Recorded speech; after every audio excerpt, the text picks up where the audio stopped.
কালকে দেখো আমরা ওয়্যার নিয়ে বলেছিলাম, তাই তো? মানে কত, মানে ওয়্যারের ক্রস সেকশন এবং সেটা কি কি কিসের কিসের উপর ডিপেন্ডেন্ট, সেই ব্যাপারটা সম্পর্কে একটা ইন্ট্রোডাক্টরি দিয়েছিলাম। আজকে যে ইন্ট্রোডাক্টরি জায়গাটা দেবো সেটা হচ্ছে যে শুধু ওয়্যার নিয়ে ভাবলেই তো হবে না। আমাকে ফার্স্ট অফ অল একটা জায়গায় ইলেকট্রিসিটি যদি আমাকে পাওয়ারিং করতে হয়, তাহলে কিছু কিছু জিনিস দেখতে হবে। এবার আমি যদি বলি আমাদের ইলেকট্রিসিটি স্ট্রাকচার কিরকম, স্ট্রাকচারটা মেন তিনটে, টোটাল ইলেকট্রিসিটিকে মেন তিনটে কম্পোনেন্টে ভাগ করা যায়, তোমরা সবাই জানো কি কি বলো, তাই তো? বুঝতে পারছো সবাই? কে বুঝতে পারোনি এটা? কে বুঝতে পারোনি হাত তোলো। বুঝতে পারিনি। Generation, transmission, distribution. Generation, transmission, distribution. Electricity মানে আমরা এই তিনটে কনসেপ্ট, জেনারেশন, ট্রান্সমিশন, ডিস্ট্রিবিউশন। এবার বিষয়টা হচ্ছে যে তোমাকে যখন ডিজাইনের পেপার পড়তে হবে ডিপ্লোমাতে, তখন এই পার্টটা জানার দরকার নেই। অর্থাৎ এই পার্টের কোনো ডিজাইন তোমার জানার দরকার নেই, কারণ এই পার্টের ডিজাইনটা প্রচন্ড অ্যাডভান্স, প্রচন্ড ভাস্ট, এবং এটা হচ্ছে প্রচন্ড হায়ার, মানে বিটেকেও নেই, অনেক হায়ার স্টাডিতে আছে। হায়ার স্টাডি পরে বলতে গেলে বা যে যেখানে চাকরি করতে যাবে সেইখানে গিয়ে তাদেরকে শিখতে হবে। বাট এইটা একটা এমন পার্ট, ডিস্ট্রিবিউশন পার্টটা, যে পার্টটার কিন্তু ডিজাইনটা, ডিস্ট্রিবিউশন মানে কি, ডিস্ট্রিবিউশনটা আবার দুভাগে ভাগ করা যায়। কোনটা কি কি বলতো?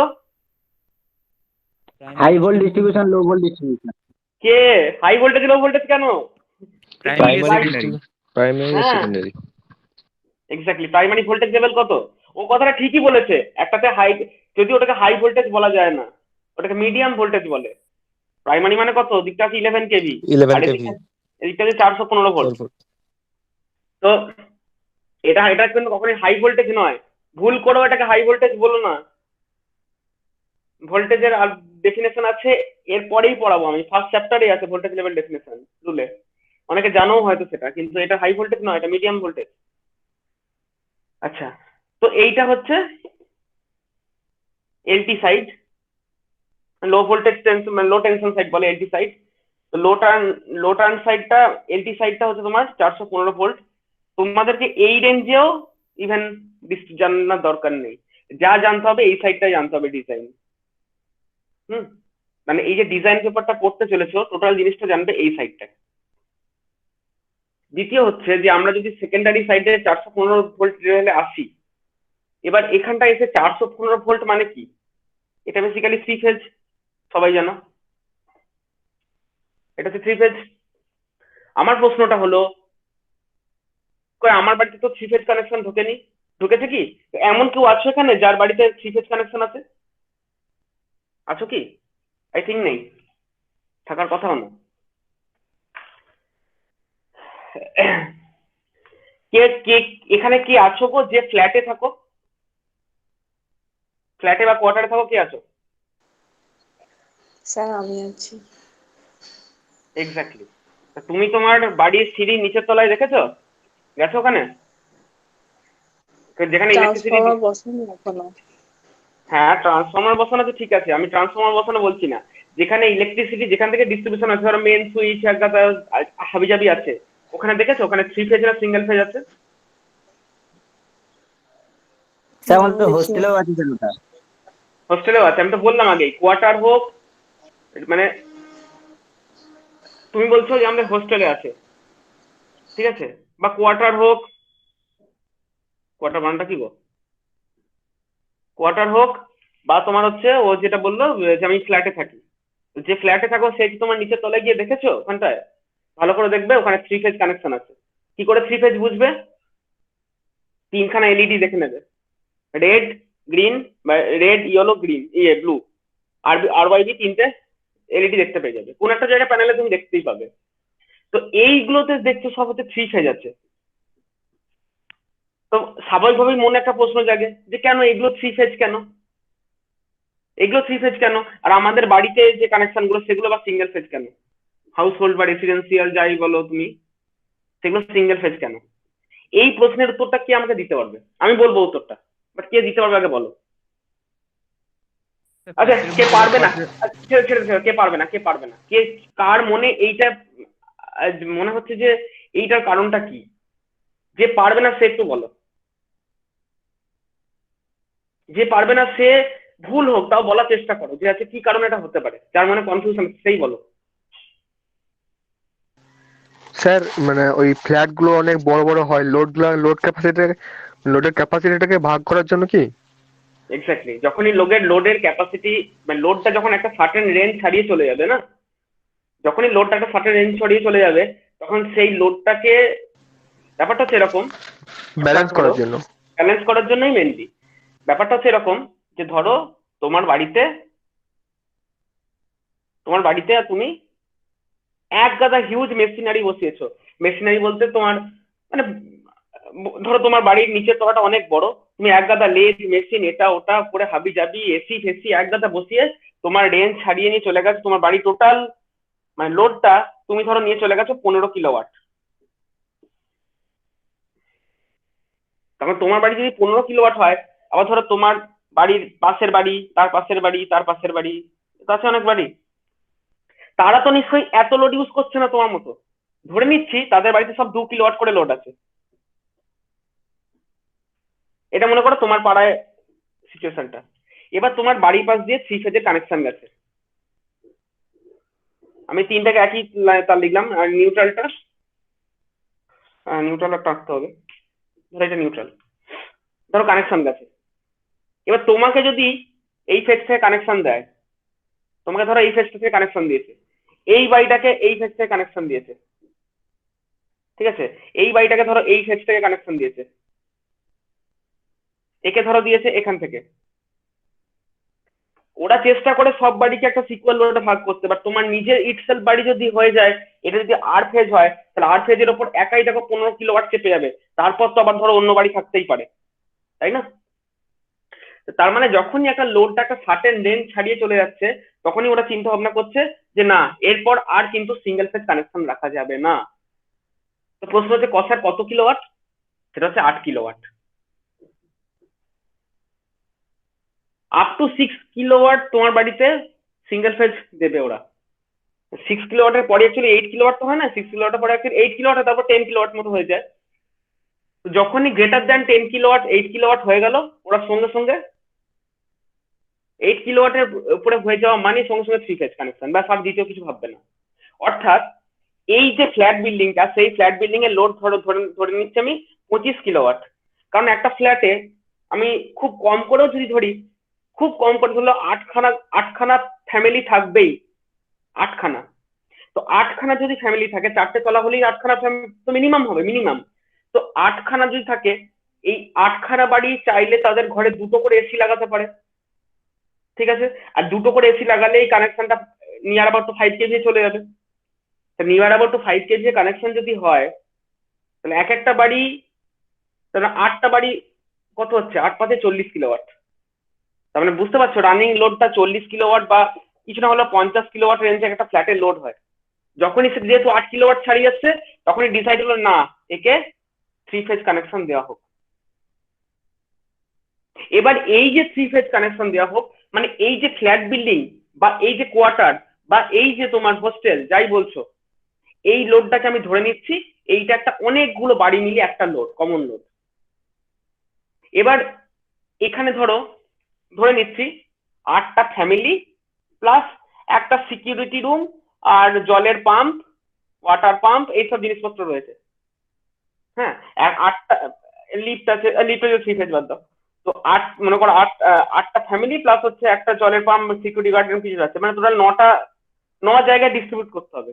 ওটা তখন কি করবে, এই যে 9 জায়গায় ডিস্ট্রিবিউশনটা সবাই বুঝে গেছো, এক একটা ফেজ থেকে 3টা করে দিয়ে দেবে, সেটা ভেতরে হবে। এবং সেই ডিস্ট্রিবিউশনটাও তোমাদের পড়তে হবে, যে ডিস্ট্রিবিউশনটা পড়ার জন্য আমি বলছি ওটাও তোমাদেরকে জানতে হবে, ওই ডিজাইনটাও। সেটা আমরা পরে জানবো। তো মোট কথা এই হচ্ছে কনসেপ্ট, যখনই তোমার 8 কিলোওয়াটের উপরে লোড ছাড়িয়ে গেল, তখনই ওটাকে ধরে নেওয়া হয় 8 কিলোওয়াটের উপরে মানে 10 কিলোওয়াটের লোড। আর 10 কিলোওয়াটের লোড মানেই 3 ফেজ মাস্ট হবেই হবে। যে কোনো স্কুল বিল্ডিং দেখো, স্কুল, কলেজ, সব জায়গায় খেয়াল করে দেখো, যখনই লোডটা 10 কিলোওয়াট ছাড়িয়ে যাচ্ছে 3 ফেজ লোড। আমাদের কলেজে যে ট্রান্সফরমারটা বসানো আছে ওটা 100 কেভি ট্রান্সফরমার। যে ট্রান্সফর্মারটা তোমাদের সে দেখিয়েছিলাম কলেজে যেটা বসানো আছে, ওটা 100 কেভিএ ট্রান্সফর্মার। তো 100 কেভিএ ট্রান্সফর্মার মানে 0.8 পাওয়ার ফ্যাক্টর হলে 80 কিলোওয়াট, তো 80 কিলোওয়াট ম্যাক্সিমাম ক্যাপাসিটি আছে। ধরে নিচ্ছি 80 কিলোওয়াট না হলেও কিছু না হলেও ওর প্রায় হবে, ভালো রকম লোড হবে, 70 কিলোওয়াটের কাছাকাছি তো লোড থাকতেই পারে। ঠিক আছে, তো এইটা হচ্ছে সিঙ্গেল ফেজ এবং থ্রি ফেজের কনসেপ্ট। তোমার বাড়িতে তুমি যদি বলতে পারো স্যার আমি যদি বাড়িতে মেশিনারিজ বা লাগাই, বা আমার বাড়িতে আমি এমন করলাম যে আমি আমার 4 তলা বাড়ি করলাম বা 3 তলা বাড়ি করলাম, 3 তলা বাড়ির প্রত্যেকটা ঘরে ঘরে আমি এসি লাগাবো। অবশ্যই তোমাকে, তুমি কতগুলো এসি লাগাচ্ছ তোমার বিল্ডিং এ, কতগুলো কি লাগাচ্ছ সেই ডিটেল ইনফরমেশনটুকু তোমার ডিস্ট্রিবিউশন কোম্পানি যারা ডিসকম, যাদের কাছ থেকে কানেকশন তুমি নিয়েছো, WBCDCL হোক, ক্যালকাটা ইলেকট্রিক সাপ্লাই কর্পোরেশন হোক, যাই হোক, ওদেরকে জানাতে হবে। ওরা অ্যাকর্ডিংলি ওরা একটা টাকা জমা নেবে, টাকা জমা নিয়ে তোমার বাড়িতে থ্রি ফেজ কানেকশন দিয়ে দেবে if your load exceeds 8 kilowatt. ব্যাপারটা সবার ক্লিয়ার হয়েছে?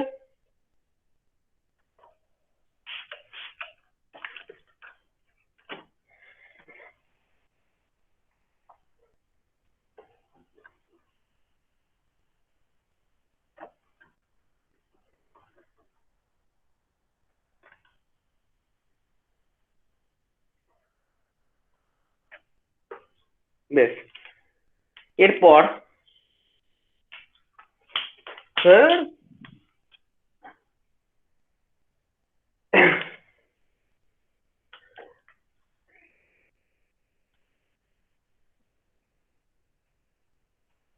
কস্তুরি কি হলো গো তোমার?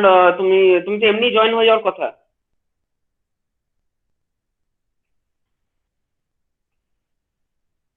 কস্তুরীকে অন্য কোনো ইমেল থেকে ঢুকেছো? হটস্পট আবার তোমাকে আজ করলো? স্যার ল্যাপটপ থেকে অন হলাম। ইমেল তো একই আছে, কি জানি। আচ্ছা, 1 মিনিট।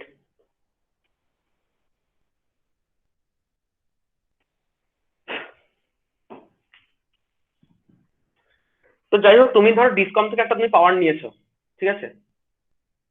আমি এই প্রসঙ্গে বলতেই ভুলে গেছি, তোমাদের যে ল্যাবে তোমরা কাজ করো, সুইচ গিয়ার ল্যাব, ওই ল্যাবটার বাইরে গিয়ে তোমাদেরকে বহুবার দেখিয়েছি থ্রি ফেজ কানেকশন আছে। কারণ ওটাও দেখবে, খেয়াল করে দেখো, ওটার সেটআপটা এমন ভাবেই করা আছে, কারণ যদিও ল্যাবের ভিতরে সেরকম কিছু উল্লেখযোগ্য যন্ত্রপাতি নেই, কিন্তু ল্যাব তো, যখনই সেটা ল্যাব ধরেই নেওয়া হবে, তার ইনফ্রাস্ট্রাকচারটা ওইভাবেই বানানো হবে যেন এতগুলো মেশিন, এখানে মেশিনারি লাগানো যায়। সেইটা ধরেই ওরা একটা ম্যাক্সিমাম এত লোড দেওয়া যাবে করে ডিজাইনটা আগে থেকে করে রাখতে হবে। এমন তো নয় যে চলো প্রথমে three phase single phase connection দিয়ে গোটা ওয়ারিং হয়ে গেল, তারপর মাথায় চাপলো যে না এত মেশিন লাগাবো, চলো সব আবার ভাঙো, আবার দেওয়াল ফোড়ো, দিয়ে আবার থ্রি ফেজ কানেকশন করো। সেটা কেউ করবে না, তাই যা হয়ে যাবার একবারে করতে হবে। সেই জন্যই ওটা থ্রি ফেজ কানেকশন করা আছে। তাহলে আমি কি হচ্ছে, কোনো জায়গাটা ইলেকট্রিসিটি পাওয়ার জন্য আমার ডিস্ট্রিবিউশন কোম্পানিকে বললাম, ওদের কাছে একটা কানেকশন আমি অ্যাপ্লাই করলাম, ঠিক আছে। ফার্স্ট আমি কানেকশনটা অ্যাপ্লাই করলাম। দ্বিতীয় ঘটনা হচ্ছে যে যখন আমি ওটা অ্যাপ্লাই করলাম, ওরা কিন্তু প্রথমে আমার লোকেশন দেখতে চাইবে যে কোন লোকেশন। এই লোকেশনটা কারণ দেখতে, এই লোকেশনটা দেখতে চাওয়ার কারণ কি? এই লোকেশনটা দেখতে চাওয়ার কারণ হচ্ছে যে অলরেডি সেখানে এক্সিস্টিং সিস্টেমটা কি রয়েছে। অর্থাৎ এক্সিস্টিং সিস্টেম বলতে ধরো তুমি, আমি ধরে নিচ্ছি যে তুমি একটা ফ্ল্যাট বানালে, এখানে নতুন একটা ফ্ল্যাট তৈরি হলো, আর এইখানে ধরো আশেপাশে অনেক ছোট ছোট বাড়ি ছিল। এবার এই বাড়ি বা এই পাড়াটা একটা ট্রান্সফরমার থেকে কানেকশন অলরেডি দেওয়া ছিল। সেই ট্রান্সফরমারটা কত? ধরে নিচ্ছি সেই ট্রান্সফরমারটা 50 কেভিএ ট্রান্সফরমার ছিল একটা। 50 কেভিএ ট্রান্সফরমার থেকে এই পাড়ার অনেকগুলো বাড়ি সব হচ্ছে কানেকশন দেওয়া ছিল। এখন হঠাৎ করে এই চত্বরে একটা ফ্ল্যাট গজিয়ে উঠলো, মানে যে ফ্ল্যাট করবে সে ফ্ল্যাটকে অনেক আগে থেকেই ইলেকট্রিসিটি ডিস্ট্রিবিউশন কোম্পানিকে বলতে হবে। দেখা যাচ্ছে যে ফ্ল্যাটটা তৈরি হচ্ছে তার নিজের লোড হচ্ছে ধরো 80 কেভিএ, তার নিজের লোড। তাহলে অটোমেটিক্যালি কি হবে, ডিস্ট্রিবিউশন কোম্পানি তো দুম করে ওকে নিশ্চয়ই এখান থেকে কানেকশন দেবে না, দেবে কি? কখনোই দেবে না। ডিস্ট্রিবিউশন কোম্পানি দেখবে যে না, যেহেতু এই চত্বরের ডিমান্ড বাড়ছে, ও প্রথমেই যেটা করবে, এই ট্রান্সফরমারটিকে আগে রিপ্লেস করে দেবে। একে কানেকশন দেওয়ার আগে ওরা ওই ট্রান্সফরমারটাকে রিপ্লেস করে দেবে। তো ধরে নিচ্ছি সেটা ধরো 100 কেভি এর ট্রান্সফরমার হলো, 100 কেভি ট্রান্সফর্ম হলো 80, আর এখানে ছিল প্রায় ধরো 50, 130 হয়ে যাচ্ছে। ওরা তখন কি করলো, এখানেও 100 কেভি লোড ছিল এবং এখানেও কোথাও একটা 50 কেভি ট্রান্সফরমার ছিল যেখান থেকে অন্য একটা পারা সাপ্লাই হয়েছিল। ওরা তখন এটাকেও চেঞ্জ করে 100 করে দিল এবং লাইনটাকে ঘুরিয়ে দিল। অর্থাৎ আগে রিজিয়নটা এইভাবে ছিল, এখন রিজিয়নটা এইরকম না করে রিজিয়নটা ধরো এইভাবে করে দিল, আর এই রিজিয়ন থেকে এই রিজিয়ন গুলোকে দিয়ে দিল। অর্থাৎ কিছু বাড়ি ছাঁটা পড়লো এখান থেকে, কিছু বাড়ি কানেকশন এদিক থেকে হয়ে গেল এই ট্রান্সফরমার থেকে। ছোটবেলায় তোমরা অনেকেই এটা হয়তো দেখেছো যে আগে পাওয়ার কাট হয়ে গেলে ওই দিকে ট্রান্সফরমারটাতে গ্যাং নামালে আমার বাড়ি পাওয়ার কাট হতো। এখন হয়তো এইটাতে হয় না, এখন ওই দূরে কোনো একটা ট্রান্সফরমার নামালে আমার বাড়ি পাওয়ার কাট হয়। এরকম অনেকেই হয়তো ফেস করেছো যে আগে একটা ট্রান্সফরমার থেকে দেওয়া হতো, এখন অন্য ট্রান্সফরমার থেকে দেওয়া হচ্ছে। তার কারণ হচ্ছে ডিজাইন স্কিমটাকে চেঞ্জ করা হয়েছে। এই ডিজাইন স্কিমটা চেঞ্জ ওরা করেছে এবং তার বেসিসে কানেকশন দিয়েছে আর কি। ঠিক আছে, কাউকে একটা প্রশ্ন করি, যে জানো না সে উত্তরটা দাও। যদি এটা 50 কেজি থাকতো আর এখান থেকে আমি এটাকে জোর করে দিতাম, কি হবে? কি হবে? কয়েল গুলো ট্রান্সফরমারের হ্যাঁ, কয়েলটা জ্বলে যেত। জ্বলে যেত। তুমি যদি একটা ইন্টারভিউতে এটা দাও, ধরো তোমাকে আমি ইন্টারভিউতে এই প্রশ্নটা করলাম যে কি হবে, তুমি ফর্ম করে বলে স্যার কয়েলটা জ্বলে যাবে। জিনিসটা ভালো করে বোঝো আমি কি বলতে চাইছি। তুমি যেটা বলছো উত্তরটা ঠিক, কয়েল চলে যাবে, কিন্তু অ্যাজ অ্যান ইলেকট্রিক্যাল ইঞ্জিনিয়ার আমি তোমার কাছ থেকে ওই ভাষায় উত্তর নেব না। আমি কেন, একটা কোনো কোম্পানি ইন্টারভিউয়ারই ওইটা শুনলে বলবে এ তো তো আর গ্রামের আর 5টা লোকের মতো কথা বলছে। গ্রামের লোকগুলো এরকম কথা বলে, গ্রামের লোকগুলো না মানে ওই অঞ্চলের লোকগুলো এইভাবে কথা বলে যে কয়েলটা চলে যাবে। তুমি অ্যাজ অ্যান ইলেকট্রিক্যাল ইঞ্জিনিয়ার তোমাকে কিন্তু ওইভাবে উত্তর দিলে হবে না। তোমাকে বলতে হবে যে ট্রান্সফর্মার ওয়াইন্ডিং এ ওভার কারেন্ট হওয়ার জন্য ওয়াইন্ডিংটা পুড়ে যাবে বা ওয়াইন্ডিংটা বার্ন আউট হবে। ট্রান্সফরমারের ওয়াইন্ডিং বার্ন আউট হবে, সেকেন্ডারি বা প্রাইমারি, যে কোনো একটা প্রাইমারি, মেনলি প্রাইমারি হতে পারে। প্রাইমারি ওয়াইন্ডিং বার্ন আউট হয়ে যাবে, তোমাকে এই উত্তরটা দিতে হবে। কয়েল জানো সাধারণ মানুষ কি জানে? সাধারণ মানুষ ভাবে ট্রান্সফরমারের ভেতরে বুঝি একটাই ওয়াইন্ডিং থাকে, অনেক লোকই ভাবে যে উপরে কয়েলটা চলে যাবে। কয়েলটা, ওখানে একটা কয়েল আছে। মোর ওভার কয়েল কথাটা কয়েল বলা উচিত নয়, ওয়াইন্ডিং বলতে হবে, জিনিসটাকে বলা হয় ওয়াইন্ডিং। তো এই ওয়াইন্ডিং প্রাইমারি হতে পারে, সেকেন্ডারি হতে পারে। মোস্টলি যেটা হয় সেকেন্ডারিটা জ্বলে না, যত জ্বলে যায় প্রাইমারিটাই জ্বলে যায়। তো প্রাইমারি ওয়াইন্ডিংটা পুড়ে যাবে, এইটা হচ্ছে উত্তর। এইগুলোই, এই জন্য আমি প্রশ্ন জিজ্ঞেস করলাম। কয়েল জ্বলে যাবে এইসব কথা বলবে না, বললে ওই রকম ইন্টারভিউতে ছেটে যাবে। সাধারণ মানুষ অনেকে বুঝতেই পারে না যে কি কারণে আমি ইন্টারভিউতে ছেটে গেলাম, কিচ্ছু না, ওই ভাষাটুকু পাঠিয়ে জন্য। আচ্ছা যাই হোক, বলো। স্যার স্যার বলছি ওই যে বলো। 50 কেভিএ ট্রান্সফরমারের রেটিং, ওর থেকে কত পার্সেন্ট পর্যন্ত মানে ওভারলোড করতে পারে, একটা পার্সেন্টেজে কি থাকে যে মানে 50 কেভিএর উপরেও, ও রেটিং 50 কেভিএ থাকলেও মানে ওর থেকে বেশি লোডই করতে? আচ্ছা, এইটা 1.25। যা থাকবে তার 25% ওভারলোড দিতে পারবে। যে কোনো সিস্টেম যা থাকবে তার 25% অব্দি ওভারলোড দিতে পারবে। তাহলে এটা ঠিক মুশকিল। আছে স্যার। তোমরা দেখবে না, তোমরা এই ডিজাইনে যখন অঙ্কগুলো করবে দেখবে যা কারেন্ট ক্যারিং ক্যাপাসিটি সব দেখবে 1.25 দিয়ে গুণ হচ্ছে, দেখে নেবে।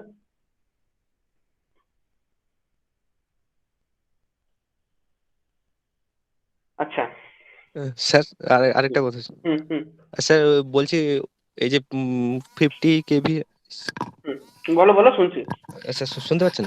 হ্যাঁ শুনতে পাচ্ছি, বলো। হ্যাঁ হ্যাঁ স্যার, বলছি ওই যে 50 কেভি রেটিং বা 50 কিলোওয়াট যাই হোক, চলতি ভাষায় যেগুলো ওয়ার্কাররা যেমন বলে যে কোনো ফ্যাক্টরিতে 50 কেজি লোড আছে, ওদের কন্ট্যাক্ট লোড 50 কেজি, মানে কেজি তো বলবে না, কেজিটা কি ওই? Kilo 50 kilo. কেজি হ্যাঁ বলে না, 50 কিলো কিলো, বলে। হ্যাঁ হ্যাঁ 50 কিলোওয়াট, মানে ওটা ওরা ওই যে ভিএটা কেভি, তো বলে না, ওটাকেই 50 কেভিএ। তো কেভিএ মানে কি, কিলো ভোল্ট ভোল্ট অ্যাম্পিয়ার। ওরা এই টার্মটার উচ্চারণ করে না।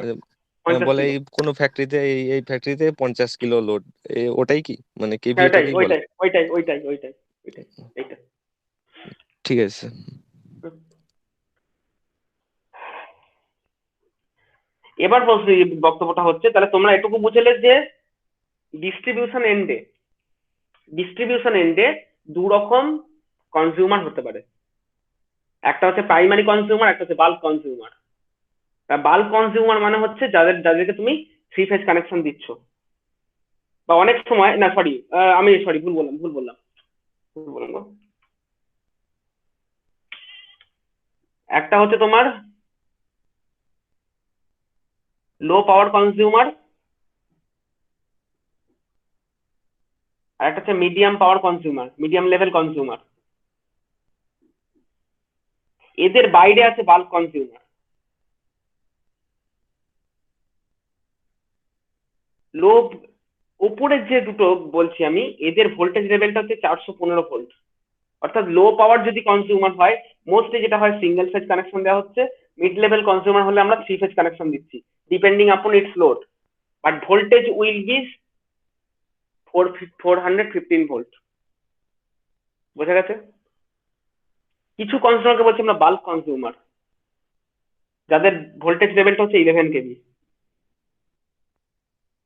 তুমি বুঝতেই পারছো এই কনজিউমার গুলো, মানে আমি কিন্তু শুধু সেকেন্ডারি কথা বলছি, ডিস্ট্রিবিউশন কোম্পানি যাদেরকে পাওয়ার দিচ্ছে। বাল্ক কনজিউমার মানে বুঝতেই পারছো এদের লোডের অ্যামাউন্টটা হিউজ। এটা কি হতে পারে এই বাল্ক কনজিউমার মানে? বাল্ক কনজিউমার মানে বেসিক্যালি কিন্তু ধরে নাও কোনো ফ্যাক্টরি, বড় কোনো ফ্যাক্টরি।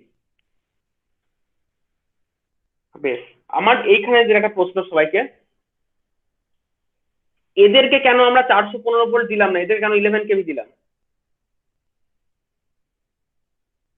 এদেরকে তো আমরা 415 ভোল্টে দিতে পারতাম, এদেরকে কেন আমরা 11 কেভি দিলাম? কি কারণ হতে পারে?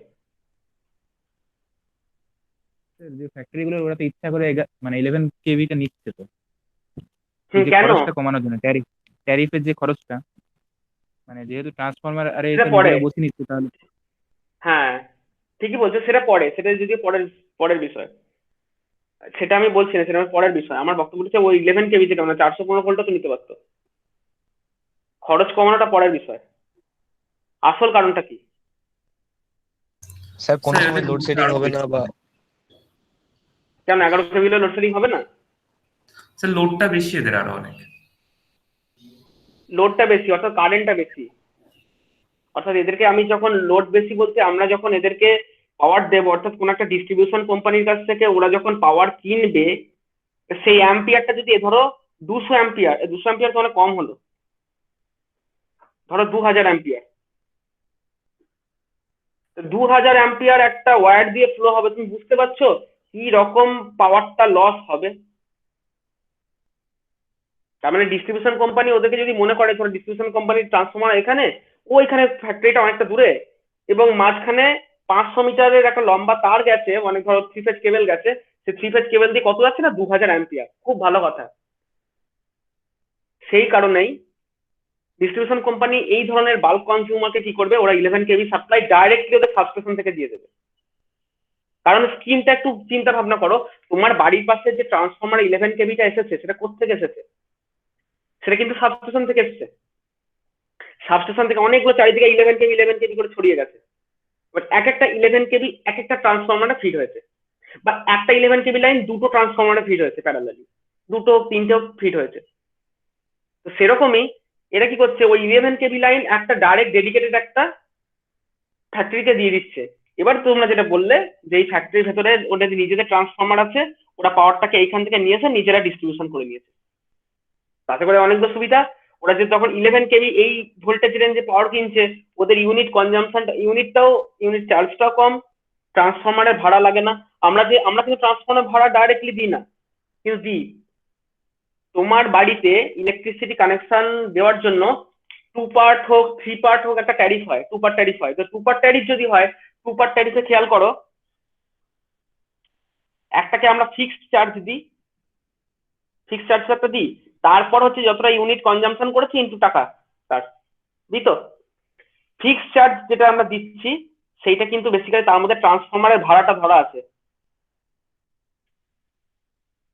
স্যার ইলেকট্রিক বিলে লেখাই থাকে মিটার রেন্ট বলে 30 টাকা মনে মিটার, হয়। হ্যাঁ হ্যাঁ, হ্যাঁ হ্যাঁ ওই মিটার রেন্ট ওই 30 টাকা মিটারের দাম, তোমার বাড়িতে যে কানেকশনের সার্ভিস ওয়ারটা দিচ্ছে সে ওয়ারটার দাম, তোমার ওইখানে ইনফ্রাস্ট্রাকচারটার একটা খরচা তুলে আনে, মেনটেন্যান্সের খরচাটা, দেন ট্রান্সফরমারের ভাড়া, সবকিছু তুলে এনে ওই ফিক্সড চার্জটা তোমার হয়। এদেরকে যখন এই জায়গাটা দিচ্ছে তার বুঝতে পারছো ওই জায়গাটা ছেটে যাচ্ছে, ওদের আবার ট্যারিফটা আলাদা হবে। তো এই একটা কারণের জন্য এদেরকে বাল্ক কনজিউমারের জন্য হচ্ছে ডিজাইনটা হয়ে যাবে সম্পূর্ণ এরকম। স্যার 3% তো ফ্যাক্টরি গুলোতে লাগে, ওখানেও তো ফিক্সড পার্ট বলে একটা আছে, ফিক্সড চার্জ। হ্যাঁ আছে তো। এরা কি ভাড়াটা দেবে না? এরা ভাড়া দেবে। এখানে যে ধরো এখানে যে 33 কেবি এদের কোথেকে আসছে? 33 কেবি বা 11 কেবি থেকে এরা তো পাওয়ার নিচ্ছে, তাহলে এখানেও একটা ট্রান্সফরমার রয়েছে, প্লাস ওদের কানেকশন, ওদেরও ফিক্সড চার্জ যাচ্ছে। কিন্তু ওরা আবার যদি এই রকমের ট্রান্সফরমারে ভাড়া দিত, মানে ওদের ট্যারিফটাই সম্পূর্ণ অন্য হয়ে যাচ্ছে। এবং ব্যাপারটা হচ্ছে এরকম যে যত তোমার ভোল্টেজ লেভেল বাড়বে তত কিন্তু ট্যারিফ ইউনিট চার্জটা কমবে, এটা হয়তো তোমরা সবাই জানো, আমি বলে দিচ্ছি, না জেনে থাকলে জানো। তোমার বাড়িতে ইলেকট্রিক ইউনিট কনজাম্পশন মানে চার্জ কত? ধরে নাও 5.5 টাকা পার ইউনিট। যদি আবার খুব কম পাওয়ার ইউজ করো 5.5 টাকা পার ইউনিট। যখন তুমি 415 ভোল্ট রেঞ্জে দাঁড়িয়ে আছো তখন ইউনিট চার্জ হচ্ছে 5.5 টাকা পার ইউনিট। যখনই এই রেঞ্জে যাবে ওটা 5 টাকা পার ইউনিট হয়ে যাবে। যখনই 33 কেবি রেঞ্জে যাবে 4.5 টাকা পার ইউনিট হবে। আমি এগুলো অ্যাবরাপ বলছি, মানে এক্সাক্ট না। ধরো আবার 33 কেবি রেঞ্জ, তার থেকে এবার ডিস্ট্রিবিউশনের থেকে মানে ডিস্ট্রিবিউশন ট্রান্সমিশনের কাছ থেকে কি রেটে পাওয়ার কিনছে? 4.5 টাকা পার ইউনিট। তবেই তোমাকে 5.5 টাকা পার ইউনিটে পাওয়ার বিক্রি করছে, সেটাই ওদের প্রফিট। তাই তো হয়, তুমি যখন পাইকারি মাল কেনো অনেকগুলো জিনিস একসঙ্গে কেনো, দাম কমে, তো ওটাই কনসেপ্ট। ট্রান্সমিশন কোম্পানি আবার জেনারেশনের থেকে আরো কম রেটে পাওয়ার কিনছে, মেবি 3.5 টাকা পার ইউনিট, 2.5 টাকা পার ইউনিট এরকম। হুম। তো বক্তব্যটা হচ্ছে যে যখন ওরা বাল্ক কনজিউমার আছে তখন ওদের রেটটাই হয়ে যাচ্ছে অন্য সম্পূর্ণ, যার কারণে ওদেরকে 11 কেবি মানে ওদের ভোল্টেজ লেভেলটাই আলাদা। শুধুমাত্র বাল্ক কনজিউমার আমি ফ্যাক্টরিকে বলবো না, একটা বড় কোনো ফ্ল্যাট দেখো, বড় ফ্ল্যাট, যদি খুব বড় কোনো ফ্ল্যাট দেখো, সে বড় ফ্ল্যাটে দেখবে 11 কেবি ভোল্টেজ ঢুকেছে, 11,000 ভোল্টেজ ঢুকেছে, যদি খুব বড় কোনো ফ্ল্যাট হয়। তোমাদের যে মোটামুটি রেঞ্জে জানতে হবে, যদি তোমাদের যে অঙ্কগুলো আসে 11 কেবির অঙ্ক তোমাদের আসে না, এই রেঞ্জের অঙ্ক আসে না। যা অঙ্ক মোটামুটি আসে আমি দেখেছি এই রেঞ্জেরই মোটামুটি আসে। এবার এখানে এলেও কিছু অসুবিধা নেই, করিয়ে দেবো আমি একটা অঙ্ক। শুধুমাত্র এই কনসেপ্ট গুলো রাখো যে আমাকে যখন যে অঙ্কটা করতে বলছে আমার কনজিউমার টাইপটা কিরকম সেইটাকে আমাকে আগে বুঝতে হবে মাথায়। কারণ একটা অঙ্ক করার সময় তোমাকে যদি ধরো ডিজাইনের একটা অঙ্ক দেওয়া হবে যে এটা ডিজাইন স্কিমটা বানাও, তোমাকে কখনোই ওরা বলে দেবে না যে 3 ফেজ কানেকশন নাকি সিঙ্গেল ফেজ কানেকশন দেবো।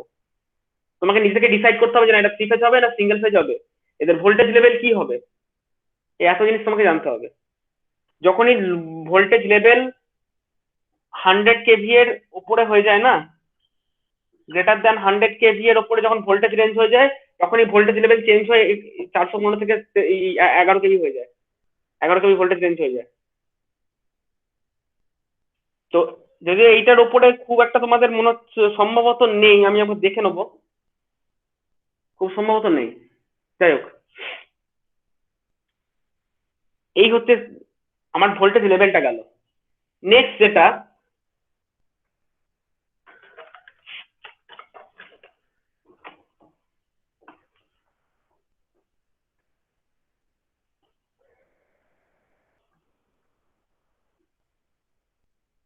সেটা হচ্ছে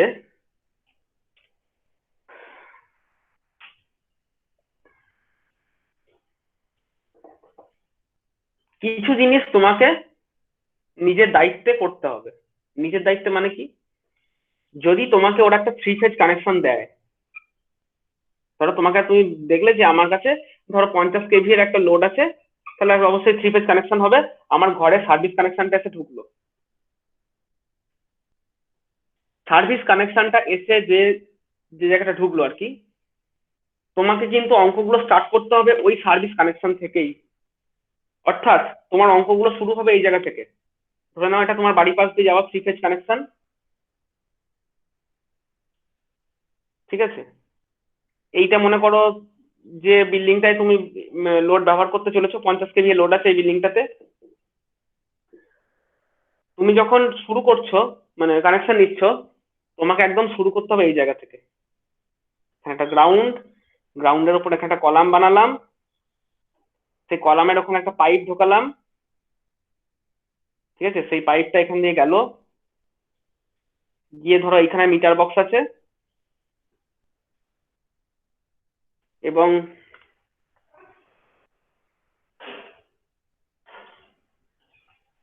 এইখান থেকে আমার অঙ্ক শুরু হবে।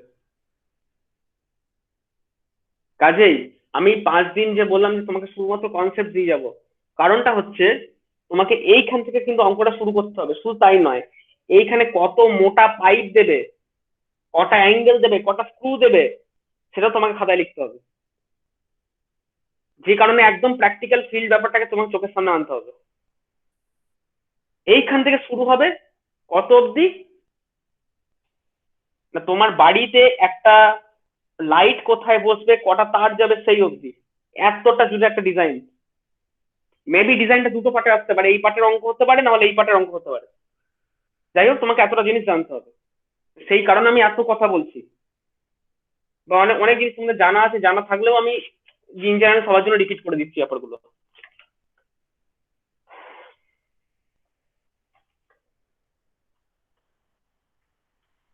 এবার একটা জিনিস প্রশ্ন করি।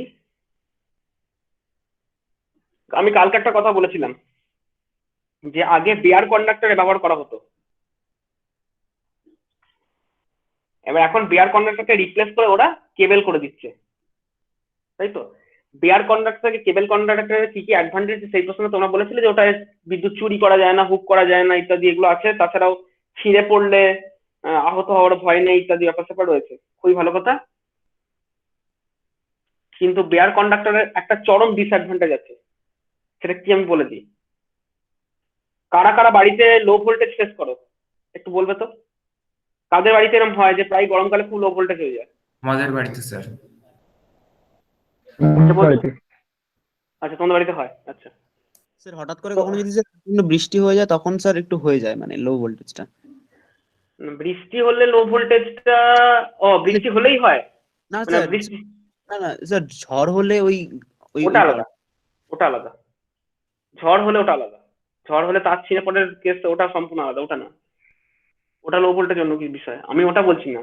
ধরো গরমকাল, খুবই গরম, বৃষ্টি বৃষ্টি হচ্ছে না, ঝড় বৃষ্টি কিছুই হচ্ছে না, খুবই গরমকাল, সন্ধ্যাবেলা ভোল্টেজ অনেকটা লো হয়ে যাচ্ছে, সেই রকম ঘটনা বলছি। তো অনেকের বাড়িতে হতে পারে, যাই হোক। এবার প্রশ্নটা হচ্ছে যে তারা যাদের বাড়িতে ভোল্টেজ লো হচ্ছে, তাদের ওখানে ডিস্ট্রিবিউশনের স্কিম কি আছে? বেয়ার কন্ডাক্টর আছে না কেবল আছে? স্যার কেবিল আছে। কেবল থাকার পরও লো ভোল্টেজ হচ্ছে? হ্যাঁ স্যার, কারণ স্যার এই যে বক্স গুলো আছে, বক্স থেকে লোকে হুকিং করে নেয়। বক্স থেকে হুকিং করে নিচ্ছে? হ্যাঁ স্যার, আমাদের এখানে ওইভাবেই চলে। বাবা, তাহলে আর সত্যি কিছু করার নেই। বক্স থেকে হুকিং করে দিলে কিছু করার নেই, তাহলে লো ভোল্টেজ হবেই। কিন্তু ধরো ওখান থেকে হুকিং না করলেও বেয়ার কন্ডাক্টরের আরেকটা ডিসঅ্যাডভান্টেজ আছে, যেটা আমি বলতে চলেছি। সেটা হচ্ছে বেয়ার কন্ডাক্টর, ধরো এটা একটা বেয়ার কন্ডাক্টর, ঠিক আছে? এবং এই বেয়ার কন্ডাক্টরটা কি হচ্ছে, কোনো একটা জায়গায় দীর্ঘদিন ধরে অক্সিডাইজ হয়ে গিয়ে এই জায়গাটা কেবলের উপর রাস্টিং পড়ে, কেবলের উপর এই জায়গাগুলো রাস্টিং পড়ে যায়। ধরো এরকম জায়গাটা, কোনো একটা জায়গায় রাস্টিং পড়ে গেছে, তার মানে যে কন্ডাক্টরটাকে আমি আগে সলিড কন্ডাক্টর ভাবছিলাম, that conductor is now replaced by,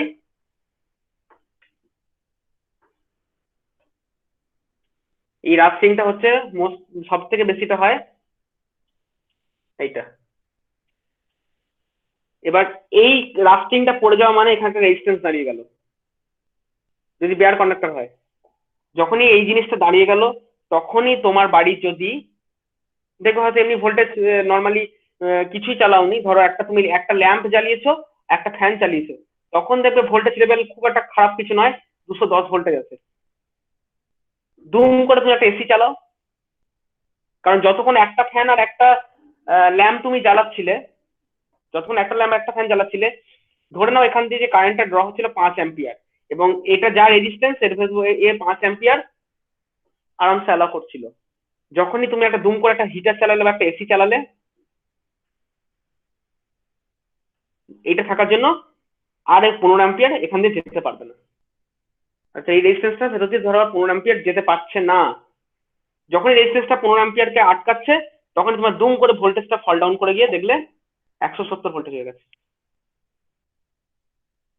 এবং তোমার বাড়িতে যদি এসি নাও চলে, গরমকালে তুমি যেমন তোমার বাড়িতে দুটো ফ্যান ঘোরাচ্ছ, একটা টেবিল ফ্যান ঘোরাচ্ছ, তোমার আশেপাশে ধরে নিচ্ছি প্রত্যেকটা বাড়িতে এরকম লোড বাড়ছে। প্রত্যেকটা বাড়ি যখন লোড বাড়ছে, প্রত্যেকটা বাড়ি ধরো এখান থেকে একজন কানেকশন, এখান থেকে একজন কানেকশন, সব জায়গা থেকে একজন কানেকশন নিয়েছিল, স্বাভাবিকভাবেই তোমার ভোল্টেজ কিন্তু ফল করবে। এই ভোল্টেজ ফল করার একটা বিষয়ে তোমাদেরকে এটা জানতে হবে। ভোল্টেজ ফল করার কিন্তু দুটো রিজন। একটা রিজন হচ্ছে বেয়ার কন্ডাক্টরের উপর রাস্টিং পড়া, যেটা তোমার হাতে নেই, এটা ডিস্ট্রিবিউশন কোম্পানির হাতে।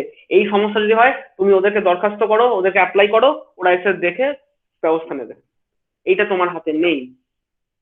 যেটা তোমার হাতে আছে ভোল্টেজ ফল করা, এটা একটা রিজন। ভোল্টেজ ফল করা আরেকটা রিজন হচ্ছে ইমপ্রপার ডিজাইন। তো ইমপ্রপার ডিজাইনটা কি? ইমপ্রপার ডিজাইন হচ্ছে ধরো তোমার বাড়িতে একটা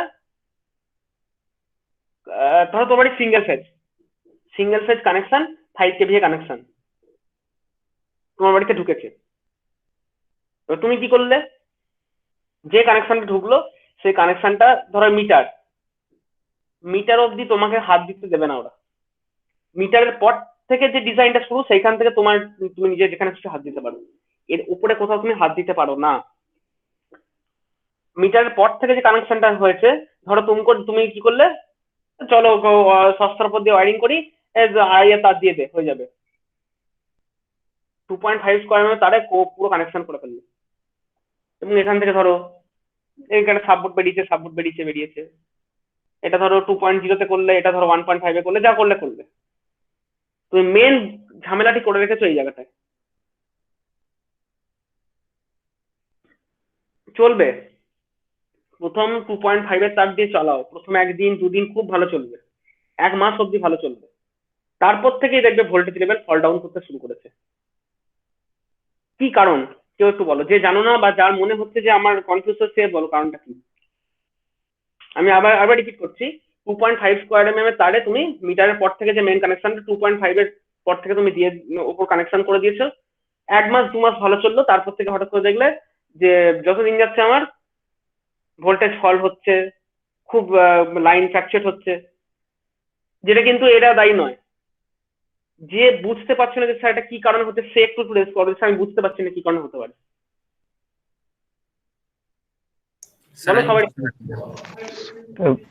স্যার আমি বুঝতে বলে দেন কি কারণে। স্যার বুঝতে পারছি না। ওকে অনেকেই ওটা ধরতে পারছে না, যেটা স্যার কি কারণে হঠাৎ করে এমনটা হলো।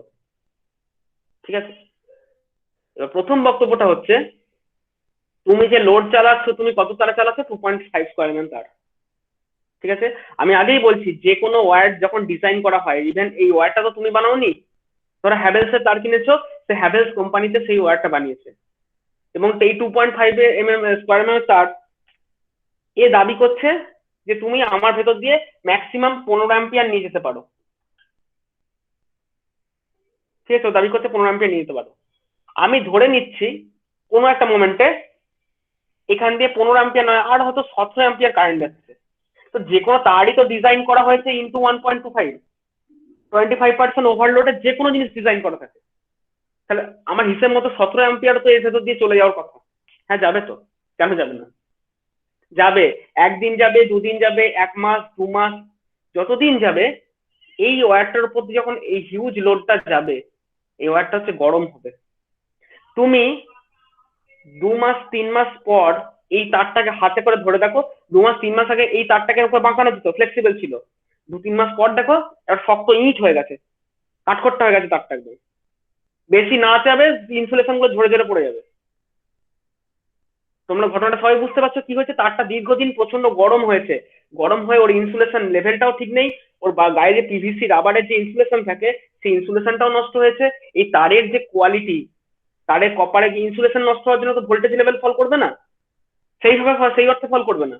কিন্তু ভেতরে যে কপার তারগুলো রয়েছে, সে প্রত্যেকটা কপার তারগুলো কিন্তু গরম একটা জিনিস, হিটেড গরম অবস্থায় তুমি রেখেছো, দীর্ঘদিন যেতে যেতে এও একটা অক্সিডাইজড হবে, এবং এ যখন এরকম যেতে অক্সিডাইজড হতে থাকবে, একটা সময় পর দেখবে এর কারেন্ট ক্যারিং ক্যাপাসিটি অনেক কমে গেছে।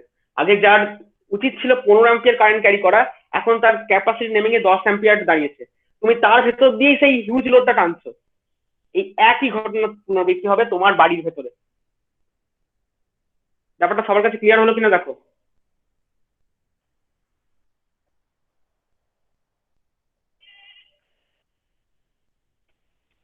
যদি তোমার বাড়িতে দেখো যে না স্যার আমার বাড়ি কানেকশনের ভেতরে সবকিছু একদম মুখে আছে, তার এগুলো ভালো আছে, আমি ভালো কোয়ালিটির তার দিয়ে আমার বাড়ি ওয়ারিং করেছিলাম, স্টিল আমার বাড়িতে একটু ভোল্টেজ ড্রপ হচ্ছে বা কিছু একটা হচ্ছে, তুমি তোমার ডিস্ট্রিবিউশন কোম্পানিকে বলো যে স্যার আমার বাড়িতে মিটার থেকে পোল থেকে যে মিটারের কানেকশনটা এসেছে সেই সার্ভিসের তারটা চেঞ্জ করে দিন। হতে পারে ওটা 4.0 স্কোয়ার mm এর তার আছে, ওটাকে চেঞ্জ করে আপনি 6.0 করে দিন। 2000 টাকা দিতে হয়, আমি 2000 টাকা ডিপোজিট করে দেবো, আমাকে আপনি 4 জায়গায় 6.0 নতুন তার বসিয়ে দিন, দেখবে ভোল্টেজ লেভেল কত ভালো হয়ে যায়।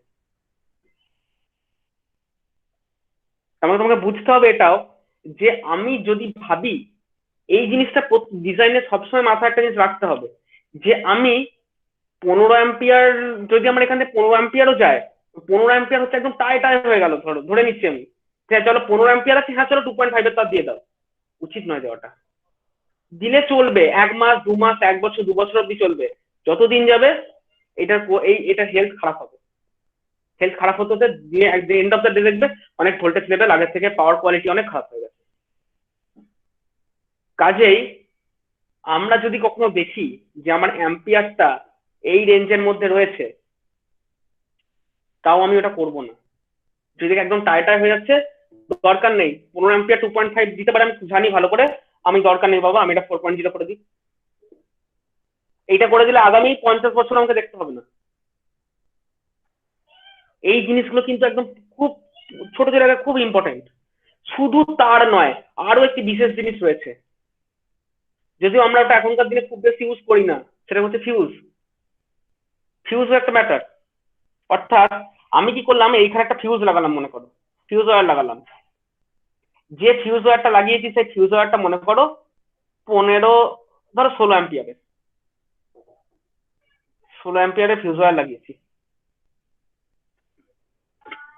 আমি খুব যা ভালো করে হিসেব করে দেখেছি, আমার বাড়ির প্রত্যেকটা লোড যদি আমি অন করে দিই, প্রত্যেকটা সুইচ যদি অন করে দিই, তাও অ্যাম্পিয়ারটা 15 ক্রস করবে না। তো ঠিক আছে 15 ক্রস করবে না, আমি 16 অ্যাম্পিয়ারের ফিউজ লাগিয়েছি, আমি কি খুব ভালো কাজ করেছি? কি মনে হয়? আমি ভাবছিলাম যে 15 অ্যাম্পিয়ার তোমার ম্যাক্সিমাম কারেন্ট ক্যারিং ক্যাপাসিটি, তো চলো ঠিক আছে 16 অ্যাম্পিয়ার বাজার ফিউজ পাওয়া আছে, দাও লাগিয়ে দাও। আমি কি খুব ভালো কাজ করেছি? প্রথম প্রশ্ন। উত্তরটা হচ্ছে না। কারণ হচ্ছে 16 অ্যাম্পিয়ারের একটা ফিউজ যদি আমি নিই, একটা 16 অ্যাম্পিয়ারের ফিউজ নিই, সে যতটা সরু, আমি যদি এর উপরে 20 অ্যাম্পিয়ারের একটা ফিউজ নিই, সে কিন্তু একটু বেশি মোটা।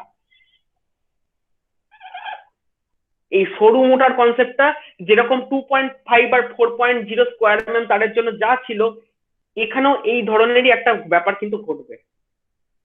যদিও ফিউজ তার খুবই ছোট হয়, খুবই ছোট, কিন্তু যে 16 অ্যাম্পিয়ারের ভেতর দিয়ে তুমি যদি 15 অ্যাম্পিয়ার দীর্ঘদিন ধরে পাঠাতে থাকো, এই ফিউজ ওয়্যারটা যত ছোটই হোক, ধরো এইটুকু ছোট ফিউজ ওয়্যারটা, তাও সেটা গরম হতে থাকবে, এবং গরম যখন হবে হয়তো ফিউজটা কাটবে না, বাট গরম হয়ে থাকবে, খুব উত্তপ্ত হয়ে থাকবে। তুমি যদি পায়ে মোটা জুতো পরে, যাতে আমার তোমাকে শক না দেয়, পায়ে মোটা জুতো পরে প্রপার ইনসুলেশন নিয়ে এই ফিউজের তারটা একবার ছো, ধরে নাও তোমার শক মারছে না কারণ তোমার প্রপার ইনসুলেশন আছে, ছো দেখবে হাত এবং পুড়ে যাবে। ফিউজটা মেল্ট হয়ে যায়নি, কিন্তু এই তারটা প্রচন্ড উত্তপ্ত। এবার এটা তো আর খালি জায়গায় নেই, এটা তোমার রয়েছে একটা অক্সিজেন এনভায়রনমেন্টে রয়েছে। তাহলে ফিউজ ওয়্যারটা যে জিনিসের তৈরি, যদি কপার তৈরি হয়, দীর্ঘদিন অক্সিজেনের সাথে এই সারফেসটা বিক্রিয়া করবে, করে করে ফিউজের তারটাও একটু রাস্টিং করবে, কারণ ওটা অক্সিজেন এনভায়রনমেন্টে রয়েছে, এবং একটা নেকেড তার। তাহলে তোমার দীর্ঘদিন যেতে যেতে হয়তো ফিউজটা ব্লোন হলো না, কিন্তু তুমি বুঝে উঠতে পারছো না তোমার ঘরে ভোল্টেজ লেভেল ড্রপের কারণ কি।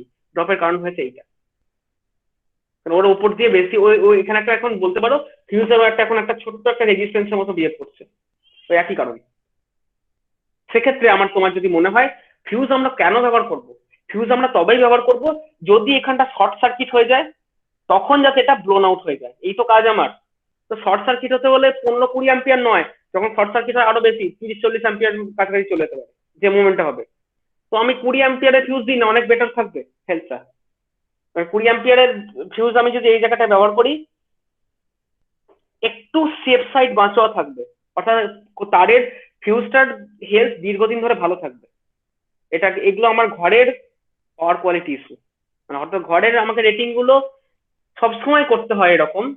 তুমি যখনই কোনো একটা ক্যালকুলেশন করবে, যাই ক্যালকুলেশন করো, তোমার বাড়ির লোড ক্যালকুলেশন করলে ম্যাক্সিমাম কারেন্ট কত 1.25 দিয়ে গুণ করে দাও, যেটাই হবে 1.25 দিয়ে গুণ করে দাও। সবসময় রেটিং হবে একটু ওভার রেটেড থাকা। হ্যাঁ, ওভার রেটেড মানে এতটা ওভার রেটেড নয় যেন এখানে শর্ট সার্কিট হয়ে গেল, ফিউজটা ব্লোন হলো না, সেইটা করলে হবে না।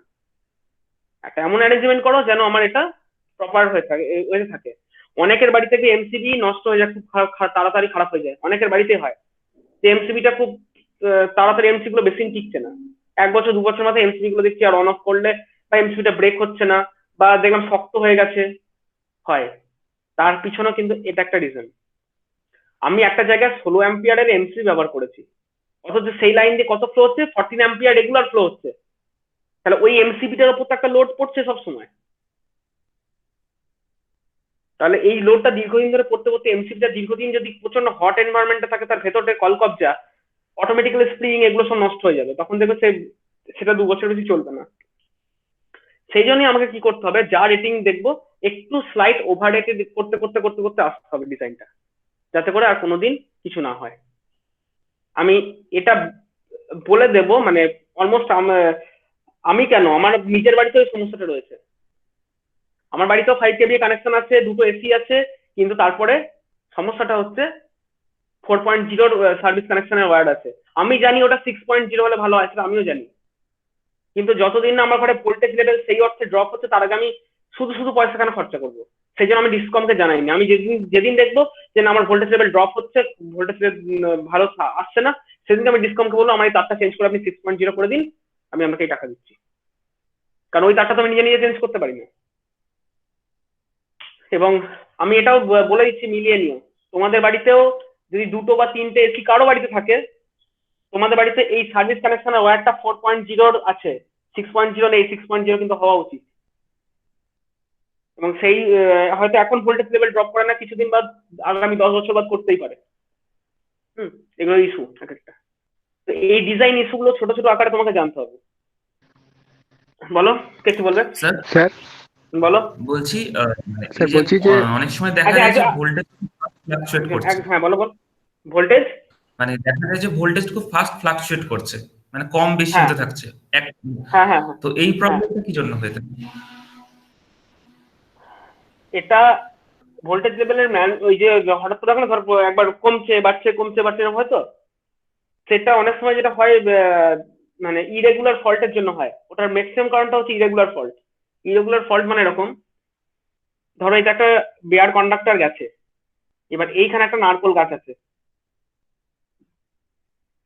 ঠিক আছে, এখানে নারকেল গাছ আছে, সামহাও এই নারকেল গাছটা কোনোভাবে বৃষ্টিতে ভিজেছে বা কিছু একটা হয়েছে, হাওয়া দিয়ে মাঝে মাঝে এমন ভাবে কন্ডাকশন হচ্ছে যে এইখান দিয়ে ভেতর দিয়ে অনেকটা কারেন্ট বেরিয়ে যাচ্ছে। অর্থাৎ এমন একটা ফল্ট, যে ফল্টটা কিন্তু এতটাও হিউজ ফল্ট নয় যে যার জন্য এলটি এন্ডের যে ফিউজটা, সেই ফিউজটা কিন্তু ব্লোন হচ্ছে না।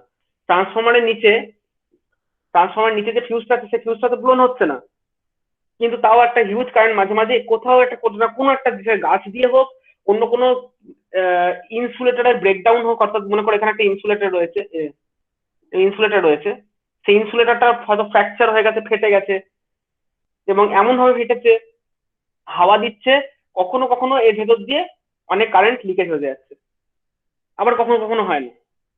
তো অনেক সময় হাওয়া দিয়ে অনেক সময় এরকম কমে গেল, আবার কিছু সময় বেড়ে গেল, কমে গেল, বেড়ে গেল। এই জিনিসগুলো ম্যাক্সিমাম হয় এইরকম ইরেগুলার ফল্টের জন্য মোস্টলি। আর একটা কারণে হতে পারে, সেটা হচ্ছে যদি মানে এটা আমি আরেকটা দেখেছি, ধরো পাশের বাড়িতে এসি চলছে, এসি তো টানা চলে না, এসি কম্প্রেসার একবার অন হয়, কিছুক্ষণ বাদে অফ হয়, আবার অন হয়, আবার অফ হয়। এবার তোমার তারে ওই যেটা বললাম একটু আগে, রাস্টিং পড়ে আছে, যখনই ওর কম্প্রেসারটা অন হচ্ছে ঝপ করে তোমার ভোল্টেজটা কমে যাচ্ছে, তুমি অ্যাকচুয়ালি তারপরে আছো। অর্থাৎ আমি বলতে চাইছি, ধরো আগে রাস্টিংটা রয়েছে, এটা কেবেলের আগে আছে ওই বাড়িটা, তারপর আছে তোমার বাড়ি, এটা হচ্ছে তোমার নেবার, বা নেবারের বাড়িতে এসি যেটা আছে ওই কম্প্রেসারটা একবার চলছে আবার বন্ধ হচ্ছে, একবার চলছে বন্ধ হচ্ছে। যখন এই কম্প্রেসারটা হিউজ চলছে তখন এই লাইনে ভোল্টেজটা ড্রপ খাচ্ছে, যখন এই কম্প্রেসারটা অফ হয়ে যাচ্ছে তখন আবার ভোল্টেজটা আবার নর্মাল হচ্ছে। দুটো কারণের জন্য হয়, আমি হতে দেখেছি। এর বাইরে কোনো কারণ আছে নাকি ঠিক জানি না আমি। স্যার বলছি মানে এমনি নর্মাল ইকুইপমেন্ট যেগুলো হয় যেমন ফ্রিজ এসি এগুলোতে আমরা স্টেবিলাইজার ইউজ করতে পারি। হুম। স্যার যদি পুরো একটা বাড়ির যদি ভোল্টেজটাকে স্টেবল করা যায় তার জন্য কি কোনো ব্যবস্থা আছে, মানে যদি চাই এরকম ফ্ল্যাকচুয়েটটাকে অপোজ করতে? তুমি চাইলে স্টেবিলাইজার দিয়ে করতেই পারো, দুটো মেথডে করতে পারো। একটা মেথড হচ্ছে তুমি অফলাইন ইউপিএস ইউজ করো। অফলাইন ইউপিএস মানে sorry online, online UPS use করো। অনলাইন ইউপিএস মানে হচ্ছে কি করে, অনলাইন ইউপিএস মানে তোমার বাড়ির ডাইরেক্ট পাওয়ারটাও ইউজ করে না, অর্থাৎ গ্রিড কানেকশন তোমার বাড়িতে সেক্ষেত্রে থাকে না, সেই অর্থে থাকে না।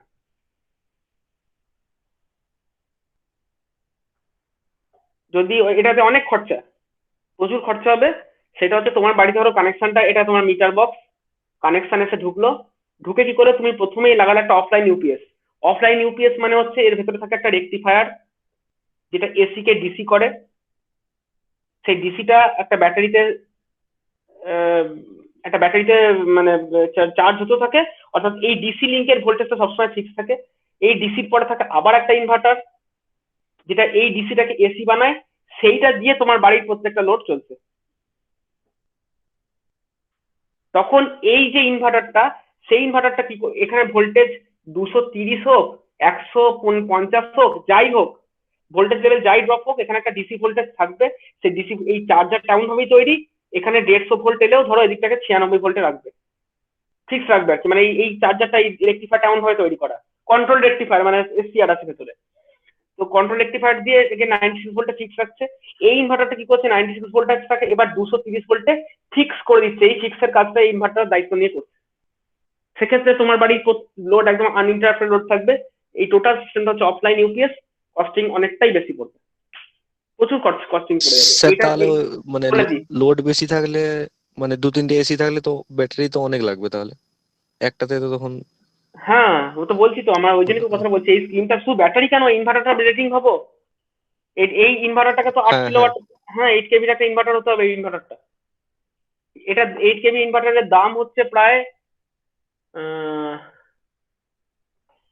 প্রায় 95,000 টাকা। এখন তো স্যার এমনি নর্মাল বাড়ির জন্য একটা ইনভার্টার ব্যাটারি সহ 30,000 টাকা মোটামুটি পড়ে।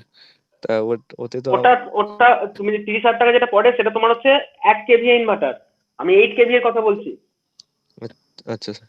যখন যে ইনভার্টার থেকে তুমি এসি চালাবে না, তো সেক্ষেত্রে এই অফলাইন ইউপিএস এই টোটালটা হয় ওটা, এটা একটা স্কিম। এবং এই স্কিমে তোমার কোনোদিনই পাওয়ার কাট হবে না, যখন এই এদিকটা পাওয়ার কাট হয়ে গেলে ওদিকটা চালু থাকবে। এটা অফলাইন ইউপিএস স্কিম, এই অফলাইন বলছি অনলাইন ইউপিএস। আর না হলে তুমি ব্যবহার করো স্টেবিলাইজার। স্টেবিলাইজার ইউজ করার ব্যাপার হচ্ছে, স্টেবিলাইজার ওই অত হাই ভোল্টেজ রেঞ্জে, মানে যে ভোল্টেজে এসি চলছে সেই ভোল্টেজ রেঞ্জে স্টেবিলাইজার কমার্শিয়ালি কিনতে পাওয়া যায় নাকি আমি জানি না। তুমি যেটা করতে পারো, তোমার বাড়িতে যদি মনে করো যে স্যার আমি এসি, তো এসির যে স্টেবিলাইজারটা হয় সেই স্টেবিলাইজার দিয়ে তুমি এসি ছাড়া বাকি বাড়িটুকু টানতে পারো, সেখানেও একটা সমস্যা হবে। আমি বলেছি কি সমস্যা। মনে করো, তুমি মনে করলে যে দেখো এইটা মাথায় রাখবে, একটা এসি মানে একটা বাড়ি, হাউস, অর্থাৎ বাড়ির একটা নিজের লোড আর একটা এসি লোড সমান। অর্থাৎ একটা বাড়িতে যদি আরেকটা এসি লাগানো হচ্ছে তার মানে দুটো বাড়ির লোড, এইটা কিন্তু মাথায় রাখো। একটা এসি মানে ধরে নিচ্ছি 1500 ওয়াট, একটা বাড়ির লোড বাড়িতে যদি সব কটা সুইচ তুমি অন করে দাও পটাপট, টিভি ফ্রিজ হ্যানা তেনা সবকিছু অন করে দাও, দেখবে 1500 ওয়াটের কাছাকাছি চলে গেছে। তার মানে একটা এসি মানে একটা বাড়ি। এবার তুমি তাহলে মনে করলে কি, একটা এসির যে স্টেবিলাইজার, সেই স্টেবিলাইজার তুমি ইউজ করবে একটা বাড়িতে, অর্থাৎ তোমার বাড়িতে যেটা ঢুকেছে তুমি এখানে একটা স্টেবিলাইজার ইউজ করবে। ঠিক আছে, স্টেবিলাইজার ইউজ করলে সেখান থেকে তুমি তোমার বাড়ির সমস্ত লোড গুলো চালালে, এসি বাদ দিয়ে টিভি ফ্রিজ হ্যানার প্রত্যেকটা ঘরে ঘরে পাঠিয়ে দিলে। It will work. এটা কতক্ষণ কাজ করবে, যতক্ষণ না যতক্ষণ তোমার সিস্টেমটা হেলদি আছে। কিন্তু আমি আগেই বলছি, তোমার বাড়িতে যে সার্ভিস কানেকশনটা ঢুকেছে সেই সার্ভিস কানেকশনের তারে যদি অলরেডি রাস্টিং পড়ে গিয়ে থাকে, লো ভোল্টেজ যখন হচ্ছে তখন তোমার বাড়ির তারে অলরেডি সার্ভিস রাস্টিং পড়ে গেছে, সেইখানে এবার কি ঘটনা ঘটবে দেখো, ভালো করে বোঝো। স্টেবিলাইজারের ভেতরে কি আছে? ট্রান্সফরমার ছাড়া তো কিচ্ছু নেই। স্টেবিলাইজার কি করে ভোল্টেজ কন্ট্রোল করে? না, যখন লো ভোল্টেজ হয়ে যাচ্ছে ট্রান্সফরমারেও তখন স্টেপ ডাউন মোডে চলে যায়, স্টেপ আপ মোডে চলে যায়। আবার যখন ভোল্টেজ ওদিকে রেঞ্জে বেড়ে যায় তখন এই ট্রান্সফরমারে স্টেপ ডাউন হয়ে যায়। কি করে সেটা হয়? ট্রান্সফরমারে কিছুই না, সেকেন্ডারিতে অনেকগুলো ট্যাপিং আছে। অর্থাৎ যখনই মানে এটা ধরো প্রাইমারি, এটা ধরো তোমার সেকেন্ডারি, এই দিকটা যেটা ফিক্স, তাহলে এই দিকটা যদি 230 ভোল্ট থাকে তখন এইখান থেকে ট্যাপিং নিলে তুমি পাবে 230 ভোল্ট। যখন এই দিকটা কমে গিয়ে ধরো 180 ভোল্ট হয়ে গেছে তখন এইখানটায় পাবে 180 ভোল্ট। কারেসপন্ডিংলি ট্যাপিংটা যদি একটু উপরে ধরো তুমি, তাহলে তুমি পেয়ে যাবে 230 ভোল্ট, তাই তো? আবার যখন ধরো ভোল্টেজ সম্ভব বেড়ে গিয়ে দিকটা 250 ভোল্ট হয়ে গেছে তখন তুমি এইখানটায় পাবে 250 ভোল্ট। তাহলে তুমি যদি আরেকটু নিচে থেকে ট্যাপিং নাও তাহলে তুমি পাবে 230 ভোল্ট। স্টেবিলাইজার ভেতরে খটখট খটখট করে আওয়াজ হয়, আমরা তোমরা সবাই দেখেছো। ওখানে কিছু না, অনেকগুলো রিলে, এই প্রত্যেকটা ট্যাপিং থেকে একটা করে রিলে রয়েছে। যখন যেরকম ভোল্টেজ দরকার সেইটা বুঝেও টকাটক করে সেই ট্যাপিংটা ধরে, যাতে করে এদিকের ভোল্টেজটা ফিক্স থাকে। ট্রান্সফরমার স্টেবিলাইজার ভেতরে এই ট্রান্সফরমার ছাড়া কিচ্ছু নেই সেই অর্থে। ট্রান্সফরমার ওইটা একটা ক্লোজ লুপ কন্ট্রোল। তো এই যে কনসেপ্টটা পেলে তুমি, একটা জিনিস ভালো করে খেয়াল করে দেখো, স্টেবিলাইজার মানে আমি এখন ধরে নিচ্ছি ওটা ট্রান্সফরমার।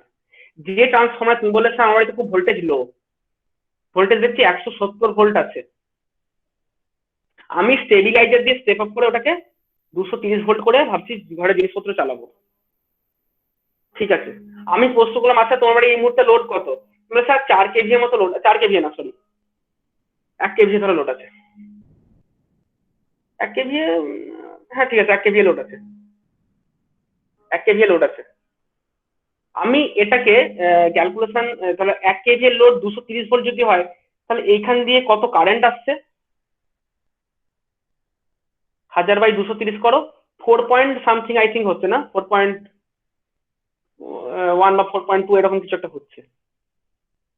তার মানে এখান দিয়ে আমার আসছে 4 অ্যাম্পিয়ার। প্রশ্নটা হচ্ছে তাহলে এখান দিয়ে কত আসছে? এটা তো 1 কেভি লোড, তাহলে এদিকটা হচ্ছে 1000/170। একটু করে বলো কেউ কত হচ্ছে, একটু কেউ বলো করে। 5.88।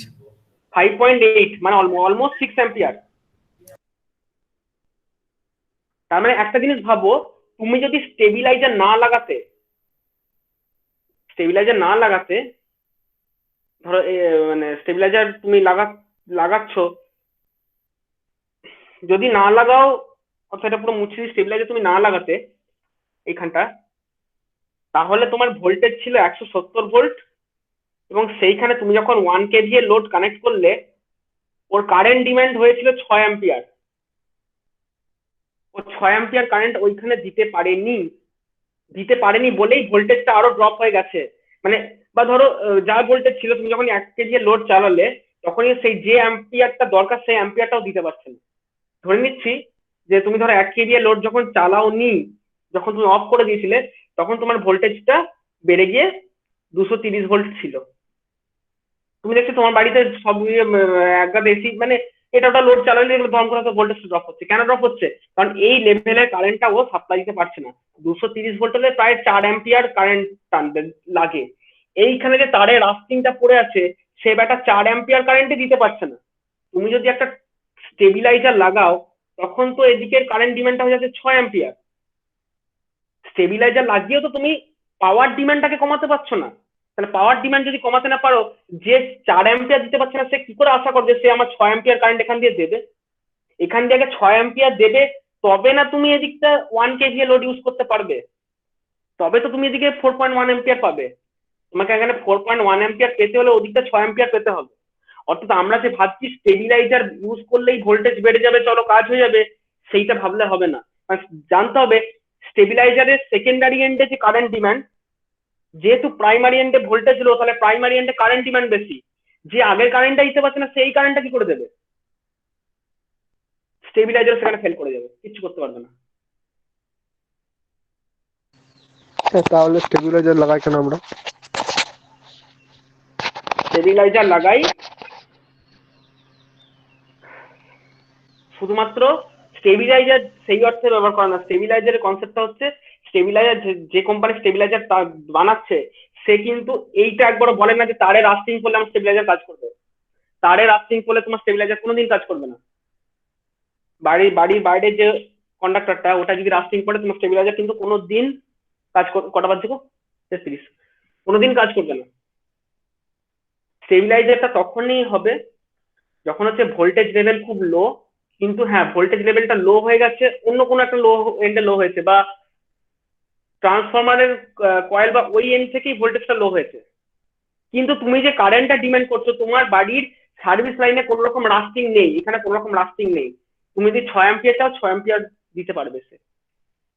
সেই পরিস্থিতি যদি তোমার থাকে দেন স্টেবিলাইজার উইল ওয়ার্ক, আদারওয়াইজ কখনোই কাজ করবে না। আচ্ছা এবার এটা স্যার কি করতে তোমার দাঁড়া আমি কমপ্লিট করে দিই। তুমি কি করে বুঝবে যে তোমার বাড়ি 6 অ্যাম্পিয়ার দিতে পারবে কি পারবে না? সেটা তুমি তোমার বাড়ি থেকে ছেড়ে একটু বড় কোনো বাড়ির দিকে তাকাও, সেই বড় কোনো ফ্ল্যাটের তো সব লাইট জ্বলছে, ফ্ল্যাটের সব লাইট জ্বলছে মানে ফ্ল্যাটটা নিশ্চয়ই 30 অ্যাম্পিয়ার ড্র করছে। এবার ফ্ল্যাট যদি 30 অ্যাম্পিয়ার নিতে পারে তাহলে তোমার বাড়ি কেন 6 অ্যাম্পিয়ার পাবে না? পাবে, অবশ্যই পাবে, যদি তার না কোনো রাস্টিং থাকে। এবার তোমার যদি সব এন্ড বাড়ি ওই ফ্ল্যাট বাড়িতেও ভোল্টেজ লো হয়েছে তোমার বাড়িতেও ভোল্টেজ লো হয়েছে, সেটা ট্রান্সফরমারের এন্ডে কোনো একটা ইস্যু বা ওদের সাবস্টেশনে কোনো একটা ইস্যু, আরে যদি কোনো রাস্টিং না পড়ে সেক্ষেত্রে কিন্তু স্টেবিলাইজার কাজ করবে এবং অ্যাজ ইউজুয়াল এটা হবে। হ্যাঁ এবার বলো কি বলছো। স্যার বলছি ধরেন আমি আমার বাড়িতে প্রপার ওয়্যারিং করলাম, প্রপার স্কোয়ার এর তার লাগালাম, সবকিছু করলাম, কিন্তু হুম। ফিউজের যে তারটা ইউজ করবো সেটা আমি কি দেখে ইউজ করবো? আমি তো যেমন আমার বাড়িতে আমি যেমন তেমন স্যার একটা স্ট্রেন ছিঁড়ি আর লাগিয়ে দিই। আমি তো জানি না যে আমার বাড়িতে কত অ্যাম্পিয়ার ফ্লো হচ্ছে, এটা কি মাপা কোনো ইয়ে আছে? না, সত্যি কথা বলতে তুমি যদি বাড়ির একটা এত বড় একটা তার নাও দিয়ে ওটা ইনসুলেশন ছিলে দু গাছা তার বের করো দিয়ে ফিউজ তারে মেসে দাও, কোনো হিসাব থাকে না। তবে তাহলে হিসাবটা কি পাবো স্যার? তবে সত্যি কথা বলতে যে আমরা যদি 2-3 গাছা তার ছিঁড়ে ফিউজ তারে বেঁধে দিই না তাহলে ওভাররেটেডই হয়ে যায়, ওভাররেটেডই হয়ে যায়। কারণ 5 অ্যাম্পিয়ারের যে ফিউজ একটা সরু চুলের মতো তার হলে সে 5 অ্যাম্পিয়ারে কাজ করে। সেখানে তোমার যদি 2 গাছ, আমরা সবসময় একটা সরু চুলের মতো তার একটা তার মাঝি না, আমরা 2-3 গাছে তার ওরকম করে বেঁধে দিই, এবং সেক্ষেত্রে যেটা হয় অ্যাকচুয়ালি ওভার রেটিং হয়ে যায়, ফিউজ কোনোদিনই ব্লো আউটও হবে না, তোমার সেক্ষেত্রে প্রবলেম হবে না। ওই জন্যই তো ডিসকারেজ করা হচ্ছে, কারণ ফিউজটা হচ্ছে, ফিউজের ডিসঅ্যাডভান্টেজ হচ্ছে এটাই যেটা তোমাদের পড়ানো হয়েছিল, যে আমি যদি বুংচাং একটা তার এরকম লাগিয়ে দিলাম, আমি জানলামই না যে ফিউজটা অ্যাকচুয়ালি কত অ্যাম্পিয়ারে কাজ করবে কিনা, কিছুই বুঝলাম না, তো ইউজ করা না ইউজ করার কোনো বেকার হয়ে গেল। সেই জন্যই ফিউজের জায়গায় এমসিবি গুলো আমরা ইউজ করি। ফিউজটার জন্য দুমদাম তুমি যদি তার লাগাও জেনে রাখো তুমি অ্যাকচুয়ালি ওভার রেটেড করছো, ভোল্টেজ তার জন্য হওয়ার কথা না। আর স্যার বলছি আমাদের যদি বাড়িতে এরকম 1 কিলো ভোল্টের একটা ইনভার্টার লাগাই, তো সেখানে কি একটা 1 হর্স পাওয়ারের সাবমার্সিবল মোটর চলবে? শুধু আচ্ছা বলে দিই সেটা কি করে জানবে, আমি বলে দিচ্ছি। তুমি বলছো 1 কেভিএ ইনভার্টার বাজারে 1 কেভিএ ইনভার্টার, তাই তো?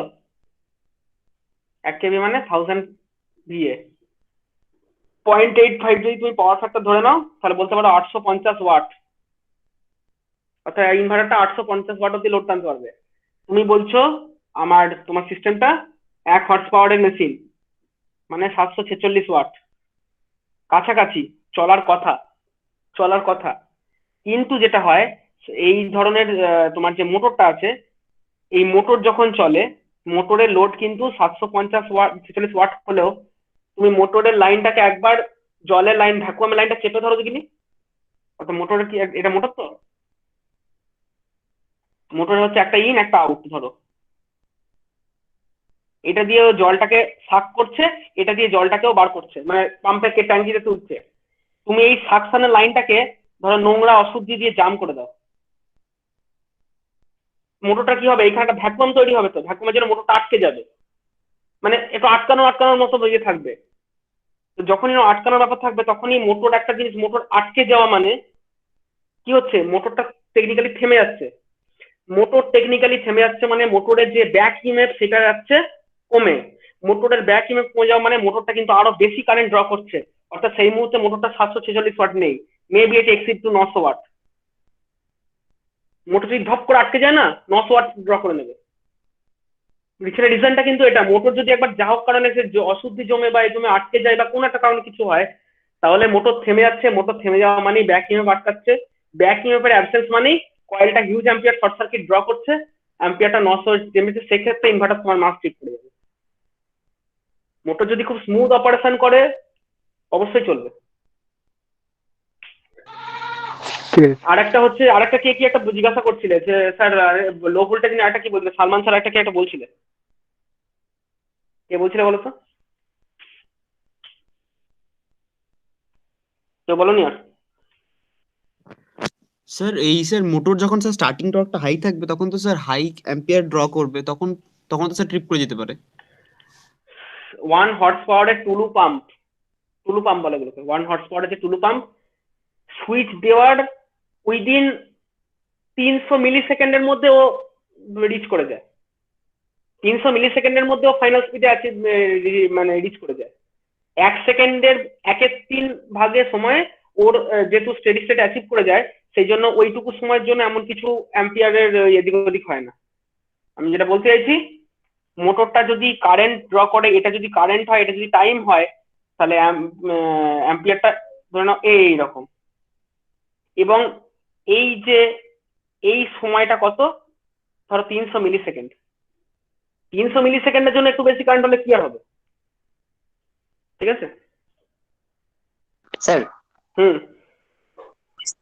স্যার মানে আমার বাড়িতে একটা স্যার সেন্ট্রিফুগাল পাম্প বাড়িতে চালাচ্ছিলাম, চলছিল, কিন্তু মানে বাড়ি থেকে প্রায় 1 কিলোমিটার মতো দূরে তার নিয়ে যে ওখানে যখন চালাচ্ছিলাম 15-20 মিনিট চলছে, দিয়ে আবার মানে স্পিডটা কমে যাচ্ছে, গরম হয়ে যাচ্ছে, বন্ধ হয়ে যাচ্ছে, দিয়ে আবার 10-15 মিনিট পর ঠান্ডা হওয়ার পর আবার চালু। 10-15 মিনিট পর আবার হচ্ছে, মানে ধরো বাড়িতে চালাচ্ছ তখন তোমার এই পাচ্ছ 10 কিলো, তুমি কতটা দূরে নিয়ে যাচ্ছ?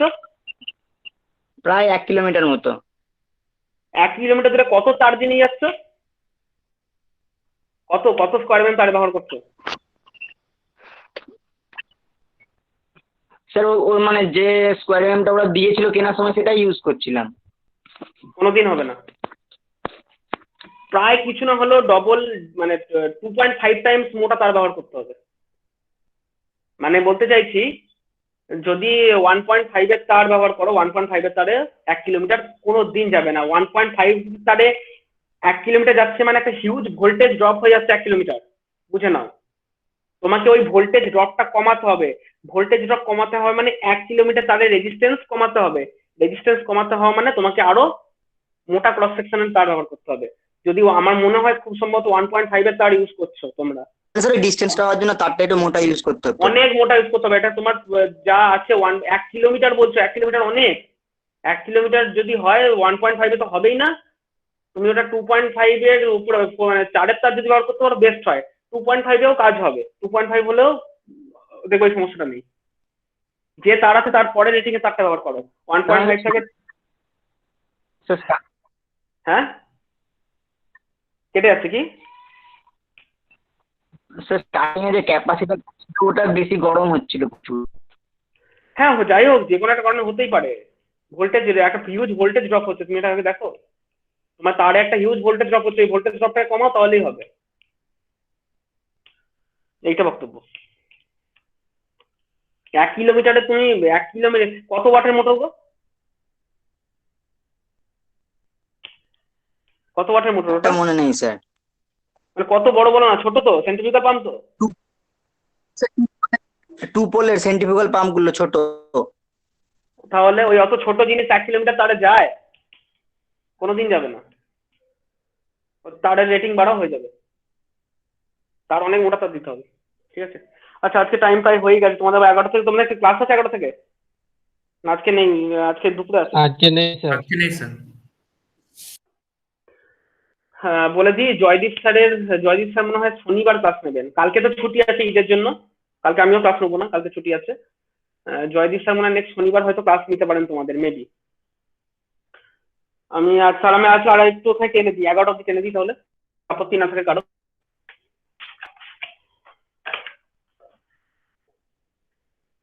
আচ্ছা,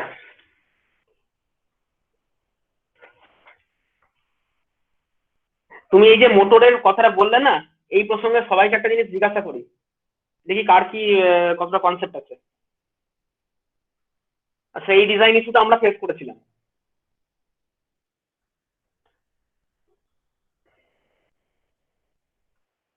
তখন ঘটনাটা বলি, শ্রীপুরে তখন মাইক্রোগ্রিডের কাজ হচ্ছে। মাইক্রোগ্রিডের কাজ মানে মাইক্রোগ্রিডের কাজ হচ্ছে মানে যত রকম রিনিউয়েবল রিসোর্সেস আছে সবগুলোকে একটা গ্রিডে ইন্টারফেস করা হচ্ছে। এবার কি করা হয়েছে, শ্রীপুরে যে 8 তলা বিল্ডিং আছে, সেই 8 তলা বিল্ডিং এর ছাদে 10 কিলোওয়াটের সোলার লাগানো হয়েছে। 2 কিলোওয়াটের একটা মানে বায়োগ্যাস, গোবর গ্যাস থেকে যে ইলেকট্রিসিটি তৈরি হয়, সে বায়োগ্যাসের একটা ডোম তৈরি করা হয়েছে। এই মানে এই দিকটায় 8 তলা বিল্ডিং থেকে হচ্ছে তোমার 200 মিটার দূরে ওইখানটা বানানো হয়েছে। আর বানানো হয়েছিল উইন্ড, একটা উইন্ড পাওয়ার করার, যদিও সেরকম ভেঙে এখন ঝুলছে, মানে উইন্ডের ব্লেডগুলো ভেঙে গেছে, আমি ছবি তুলেছিলাম। তো একটা উইন্ডটা বেশি ছিল না, মনে হয় 1 কিলোওয়াটের উইন্ড টানেল ছিল। ওটা 8 তলা বিল্ডিং এর ছাদে বসানো হয়েছিল, ওই গঙ্গার হাওয়াটা খেয়ে যাতে একটু উইন্ডটা ঘোরে। ওটা বোধহয় 1 কিলোওয়াট ছিল। এরকম অনেকগুলো ইয়ে করে একটা ছোট মানে সবগুলোকে গ্রিডে ইন্টারফেস করে একটা প্রজেক্ট চলছিল। তখন রানিং স্টুডেন্ট ওখানে, এবং সেই ডিজাইন ইস্যুটা আমরা ফেস করি। সেটা হয়েছিল যে প্রথমে ঠিক করা হয়েছিল যে নিচে যেখানে প্যানেল হবে, নিচে আছে একটা জায়গায় বড় করে বিল্ডিং বানানো হয়েছে, ওই 200 মিটার দূরে বলছি এটা, মানে আমি ছবিটা এঁকে দেখাচ্ছি। এইটা ছিল 8 তলা বিল্ডিং, 8 ফ্লোর বিল্ডিংটা। 8 ফ্লোর বিল্ডিং এর মাথায় এইখানে ছিল উইন্ড, এইখানে ছিল সোলার, 10 কিলোওয়াটের সোলার, ঠিক আছে। এবং উইন্ড সোলার ওখানে ছিল। আর এখান থেকে 200 মিটার দূরে এখানে একটা গোবর গ্যাসের ডোম ছিল। হ্যাঁ, এখানে এটা মনে হয় 2 কিলোওয়াটের ছিল। দিয়ে এইখানে একটা বিল্ডিং বানানো হয়েছিল 200 মিটার দূরে। আমি বলছি এই দূরত্বটা 200 মিটার। 200 মিটার কেন? ওপর থেকে এইটা 100 মিটার, 8 তলা বিল্ডিং মানে ওপর থেকে এটা প্রায় অতটা, আর এখানে এতটা করে প্রায় 200 মিটার দূরত্ব ছিল। এই বিল্ডিংটা বানানো হয়েছিল যে এইখানটায় সবকিছু পাওয়ার এসে মিশবে। দেখো এখানে একটা ডিজেল, এখানে তো একটা সরি মানে গ্যাস ইঞ্জিন আছে। গ্যাস ইঞ্জিন মানে সে তৈরি করে এসি।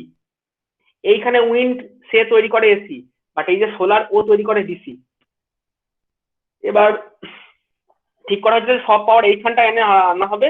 এইখানে ইনভার্টার মানে সোলারের যে ইনভার্টারটা সেইটা বসানোর এইখানে অ্যারেঞ্জমেন্ট অলরেডি হয়ে গেছে, ঠিক আছে। মানে এরকম একটা ভাবনা চিন্তা হয়েছিল একবার। তারপরে হঠাৎ করে খেয়াল করে যে কি সমস্যা বলতো, এটা এটা এটা এটা করতে কি সমস্যা হবে।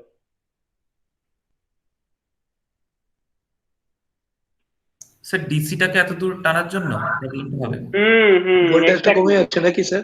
এক্স্যাক্টলি তাই, ভোল্টেজ কমে যাচ্ছে না, পাওয়ারের একটা হিউজ ইস্যু হয়ে যাচ্ছে। মানে হয়নি, ইনস্টলেশন করার আগেই শেষ মুহূর্তে চিন্তা ভাবনা করা হয়েছিল যে এটা কি করে সম্ভব। এসি হয়ে তুমি 200 মিটার তুলে নিয়ে চলে যাও, ঠিক আছে, আর ডিসি জিনিসটাকে 200 মিটার দূরে যদি নিয়ে যাও, ওইখানেই শেষ হয়ে যাবে পাওয়ার, যেতে যেতে ওই তারের মধ্যেই সব শেষ হয়ে যাবে। গোদা বাংলায় বললে এটা দাঁড়ায়, পাওয়ার তো শেষ হয় না, ড্রপ।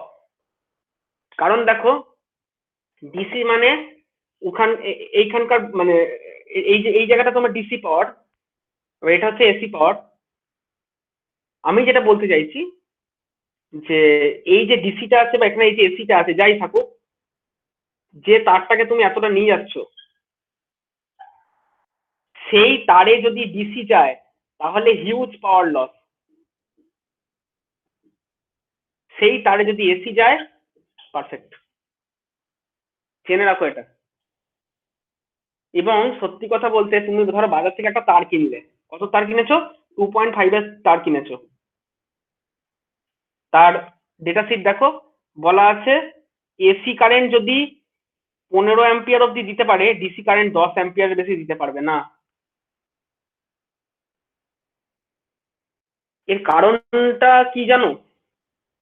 কারণটা আর কিছুই না, এসি হচ্ছে কি, এসি তো কনস্ট্যান্ট না। অর্থাৎ একটা এসি মানে তার পিকে সে একবারই পৌঁছচ্ছে, এই পিকে সে একবারই পৌঁছচ্ছে, বাকি সময় তো ভ্যারি করছে, কখনো জিরো হচ্ছে, একবার তো কমছে আবার বাড়ছে, কমছে বাড়ছে, ফিক্স তো নেই। বাট ডিসি হলে সেটা কি আছে, একদম ফিক্স আছে। সেই কারণেই এই যে দুটো নেচারের চেঞ্জ, এই নেচারের চেঞ্জের জন্যই তোমরা দেখবে যে কোনো তারের কারেন্ট ক্যারিং ক্যাপাসিটি যদি দেখো, দেখবে যে এসিটা হলে একটু বেশি, ডিসি হলে একটু কম। একই কারণে এই লস, এইটা তো লম্বা তার, ও যখন লম্বা তারের কনসেপ্টটা আমার মনে পড়লো, এই লম্বা তারের কনসেপ্টে যেহেতু আনলো আমার, সেই জন্য মনে পড়লো যে লম্বা তার যদি এরকম হয়ে যায় সেক্ষেত্রে কিন্তু এই একটা সমস্যা থাকবে। জেনে রেখো যে কোথাও যদি কখনো এরকম সিচুয়েশন অ্যারাইজ করে লাইফে, কোনোদিন যদি মনে হয়, দয়া করে ডিসি কে এতটা নিয়ে যেও না, দয়া করে নিয়ে যেও না। ডিসি কে পারলে আগেই এসি তে কনভার্ট করে ফেলো, তারপর তুমি যতদূর খুশি নিয়ে যাও, প্রপার উইথ প্রপার ওয়্যার। তো এই একটা সিচুয়েশন অ্যারাইজ হয়েছিল, এবং মনে আছে পরে কোনো প্ল্যান ছিল যে এইখানকার যে ছাদে যে চিলেকোটার ঘর ছিল, এই ছাদে এখানে চিলেকোটার ঘর ছিল, সেই চিলেকোটার ঘরে শেষমেশ যা হোক করে ইনভার্টারটা বসানো হয়, যে ওইখান থেকে এসি করে নিয়ে আসা হয়েছিল পরে। এই সিচুয়েশনটা মানে এইরকম একটা চিনিয়ে, এটা জেনে রাখবে যে কখনো ডিসি কে কখনো চেষ্টা করো না যে অনেক দূর নিয়ে যেতে। এর যদি বলে যে স্যার তাহলে হাই ভোল্টেজ ডিসি ট্রান্সমিটার তো আমরা পড়েছি, এইচভিডিসি, এটা পড়েছি আমরা। তুমি যদি হাই ভোল্টেজ করতে পারো তাহলে ভালো, যদি প্রচুর হাই ভোল্টেজ করে ফেলো তাহলে তো কারেন্ট কমে যাবে, কারেন্ট যদি কমে যায় তারপর তুমি নিয়ে যাও, সেক্ষেত্রে অসুবিধা নেই। একটা নিশ্চয়ই আমি 10 কিলোওয়াটের জন্য যে ডিসি ভোল্টেজ প্রডিউস হচ্ছে, আমি নিশ্চয়ই ওটাকে শুধু শুধু হাই করতে যাবো না, আবার হাই করতে যাবো একটা যন্ত্র বসাবো না। যদি কখনো ডিসি কে খুব হাই ভোল্টেজ করা যায়, আর হাই ভোল্টেজ বানালেই তো না, হাই ভোল্টেজ বানালে তার আবার প্রপার ইনসুলেটার এটা ওটা প্রচুর ঝামেলা চলে আসবে। যদি সম্ভব হয় কোনোদিন ডিসি কে আগে এসি করে নাও, তারপর তুমি নিয়ে যেখানে যাবে নিয়ে চলে যাও। এইটা এই জিনিসটা মাথায় রেখো, আর কিছু না। তো যাই হোক, এইটা একটা জিনিস কি মনে পড়লো আমার, ঘটনা প্রসঙ্গে বলে দিলাম।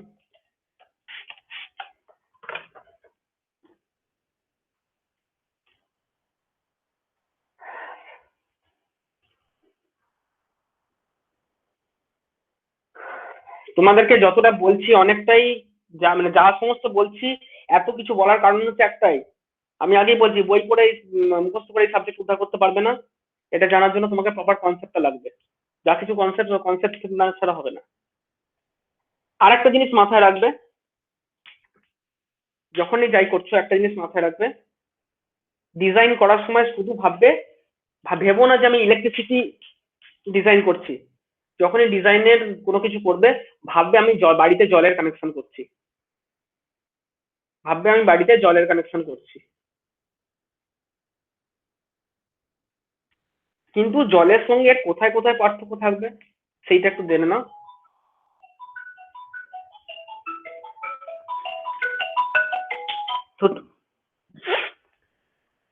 কি কি জায়গায় জলের সঙ্গে ইলেকট্রিসিটি পার্থক্য থাকবে বলে দিই। ধরো তুমি দেখলে তোমার যে ট্যাপ কল থেকে আস্তে আস্তে জল পড়ছে, জলটা আস্তে আস্তে পড়ছে কেন? কারণ দেখলে হয়তো এটা যে লাইন থেকে এসেছে, মানে যে মেন যে লাইনটা থেকে এটা হয়তো চার্জ হয়েছে, সেই লাইনটা হচ্ছে এই লাইনটা ধরে নাও হাফ ইঞ্চির একটা তার থেকে তুমি যখন নিচ্ছি তখন জলের ফ্লোটা লো হচ্ছে। তুমি এটাকে হাফ ইঞ্চি থেকে বাড়িয়ে এটাকে 3/4 ইঞ্চি করে দাও, এই পাইপটাকে একটু মোটা করে দাও,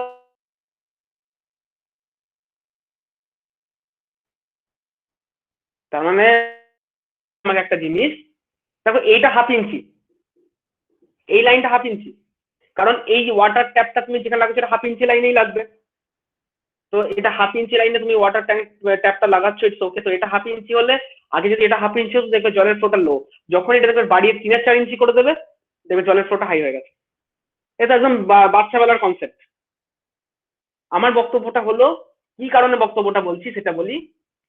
যদি দেখো যে এটা একটা লাইন, এখান থেকে এদিকে একটা আমি পয়েন্ট বার করেছি, যে পয়েন্টটা যে কারেন্টটা ড্র করছে তার জন্য 1.5 স্কোয়ার mm তার ইউজ করলে ওকে, হ্যাঁ চলো এটা 1.5 তার তুমি ব্যবহার করো।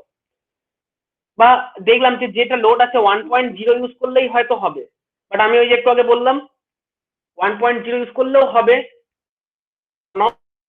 তুমি যদি পরবর্তীকালে মনে করো এখান থেকে একটা পয়েন্ট আনবো, তার ব্যবস্থা একবার ওয়ারিং হয়ে গেলে আর হবে না, তাহলে বেটার হচ্ছে এটাকে তুমি 1.5 করে দাও। এবং দেখলে যে এখান থেকে একটা ধরো তিনটা তুমি লাইন বার করেছো, এবং দেখছো তিনটের যে কারেন্ট অ্যাড করলে যে কারেন্টটা হয় সেটাও কিন্তু 1.5 এর তারে আরামসে যেতে পারে।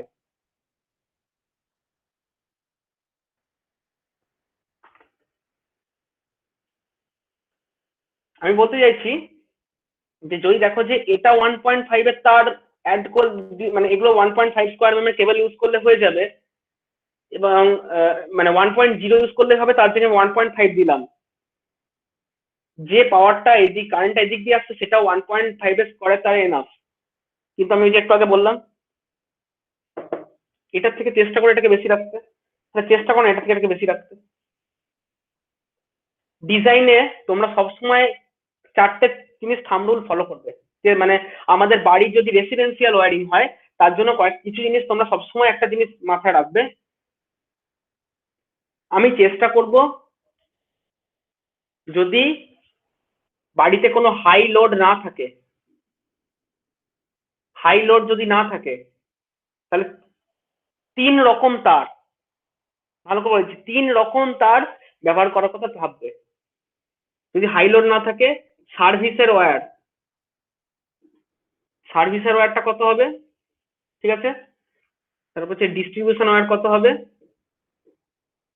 ডিস্ট্রিবিউশন মেনের ওয়্যার কত হবে, ডিস্ট্রিবিউশন ব্রাঞ্চের ওয়্যার কত হবে, ঠিক আছে? ব্রাঞ্চের ওয়্যার গেল। আর হচ্ছে তোমার সাববোর্ডের ওয়্যার কত হবে, আর পয়েন্টের ওয়্যার কত হবে। এই টার্মগুলো পরে ডিটেলস বলবো, এখন জাস্ট বলছি কারণ শুনে নাও, পরে বলবো জিনিসগুলো কি।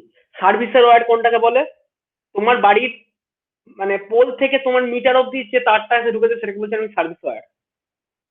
যদি হাই লোড না হয়, আচ্ছা হাই লোড মিডিয়াম মানে লো করে দিচ্ছি, তোমার যদি লোড যদি কম থাকে তাহলে চেষ্টা করো এটাকে 4.0 রাখতে, ডিস্ট্রিবিউশনটাও হয়ে যাবে 4.0, ডিস্ট্রিবিউশন ব্রাঞ্চ গুলো হবে 2.5 করে, প্রত্যেকটা সাববোর্ডে 2.5 ঢুকবে, আর যাবতীয় পয়েন্ট আছে 1.5 এর তার ব্যবহার করবে। এটাই করা হয় তোমার বাড়িতে, দেখবে এই কানেকশনটাই করা হয়। যদি একটু হাই লোড হয়, সার্ভিসে তারটা চেষ্টা করো 6.0 দিতে, ডিস্ট্রিবিউশন হয়ে যাবে 6.0, ব্রাঞ্চ গুলো তখন হয়ে যাবে 4 করে, আর পয়েন্ট সরি ডিস্ট্রিবিউশন ব্রাঞ্চ হবে 4.0 এবং 2.5 দু রকম, এটা হয়ে যাবে 2.5, এটা হয়ে যাবে 1.5। এগুলো সেম থাকবে। আমার বক্তব্যটা হলো যে এই এই জিনিসগুলোকে একটু মাথায় ঢোকাও। 6.4.2.5 1.5 এই জিনিসগুলোকে একটু মাথায় ঢোকাও। আমি যখনই জিজ্ঞেস করবো এই পয়েন্ট এখানে একটা পয়েন্ট হবে বা ওইখানে একটা টিউবলাইট হবে, কত তার যাবে, চোখ বুঝানো মাথায় স্ট্রাইক করে 1.5, একটা ফ্যান 1.5, তো একটা ইন্ডিভিজুয়াল পয়েন্ট 1.5 পড়ে যাবে। সাববোর্ড মানে হচ্ছে যেটা তোমার সুইচ বোর্ডে এসে মেনটা ঢুকেছে, তাই তো হয়? সুইচ বোর্ডে একটা এসে ঢোকে, দিয়ে প্রত্যেকটা সুইচ হয়ে ব্রাঞ্চ হয়, অনেকগুলো বেরিয়ে যায়। তবে কি একটা লাইন নিশ্চয়ই প্যারালাল অনেকগুলো ভাগ হচ্ছে, তাহলে এইটা যেটা ঢুকছে এইটা হচ্ছে সাববোর্ডের লাইনটা। সাববোর্ড মানে ধরে নেবে 2.5, অর্থাৎ বাড়িতে যত সুইচ বোর্ড আছে, সুইচ বোর্ডে যে তারটা এসে মেন ঢুকেছে শুড বি অফ 2.5, অনেকে 1.5 দিয়েও চালায়, আমি বললাম না আগে উচিত নয়। আর ডিস্ট্রিবিউশন আর ব্রাঞ্চিং গুলো এগুলো পরে একটু ডিটেলে জানবে, তখন জেনে নেবে। এই থাম্ব রুলটাকে মাথায় একটু খেলানোর চেষ্টা করো। আমি যেন তোমাকে যদি কখনো ধরি এই সার্ভিসের তারটা কত হবে, যেন বলা যায় হ্যাঁ স্যার 4.0 কি 6.0 হবে, ঠিক আছে? এই জিনিসটা একদম পুরো তো মাথায় যেন খেলাবে। বেশ, আজকে আমার এই অবধি বলার ছিল। কারো কিছু জিনিস জিজ্ঞাসা করা আছে এখান থেকে? অ্যাটেন্ডেন্সটা নিয়ে নি।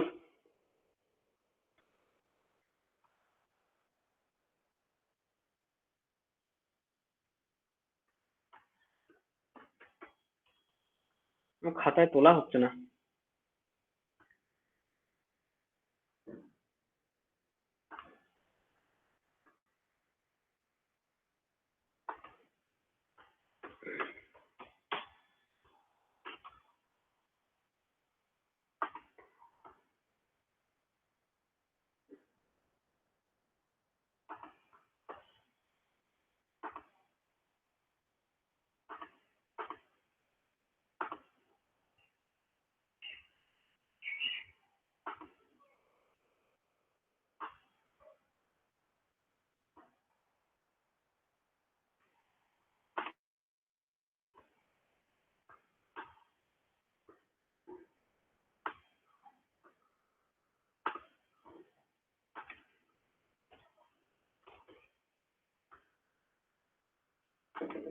বেশ, ঠিক আছে, লিভ করে দিতে পারো, রেকর্ডিংটা স্টপ করে দিই।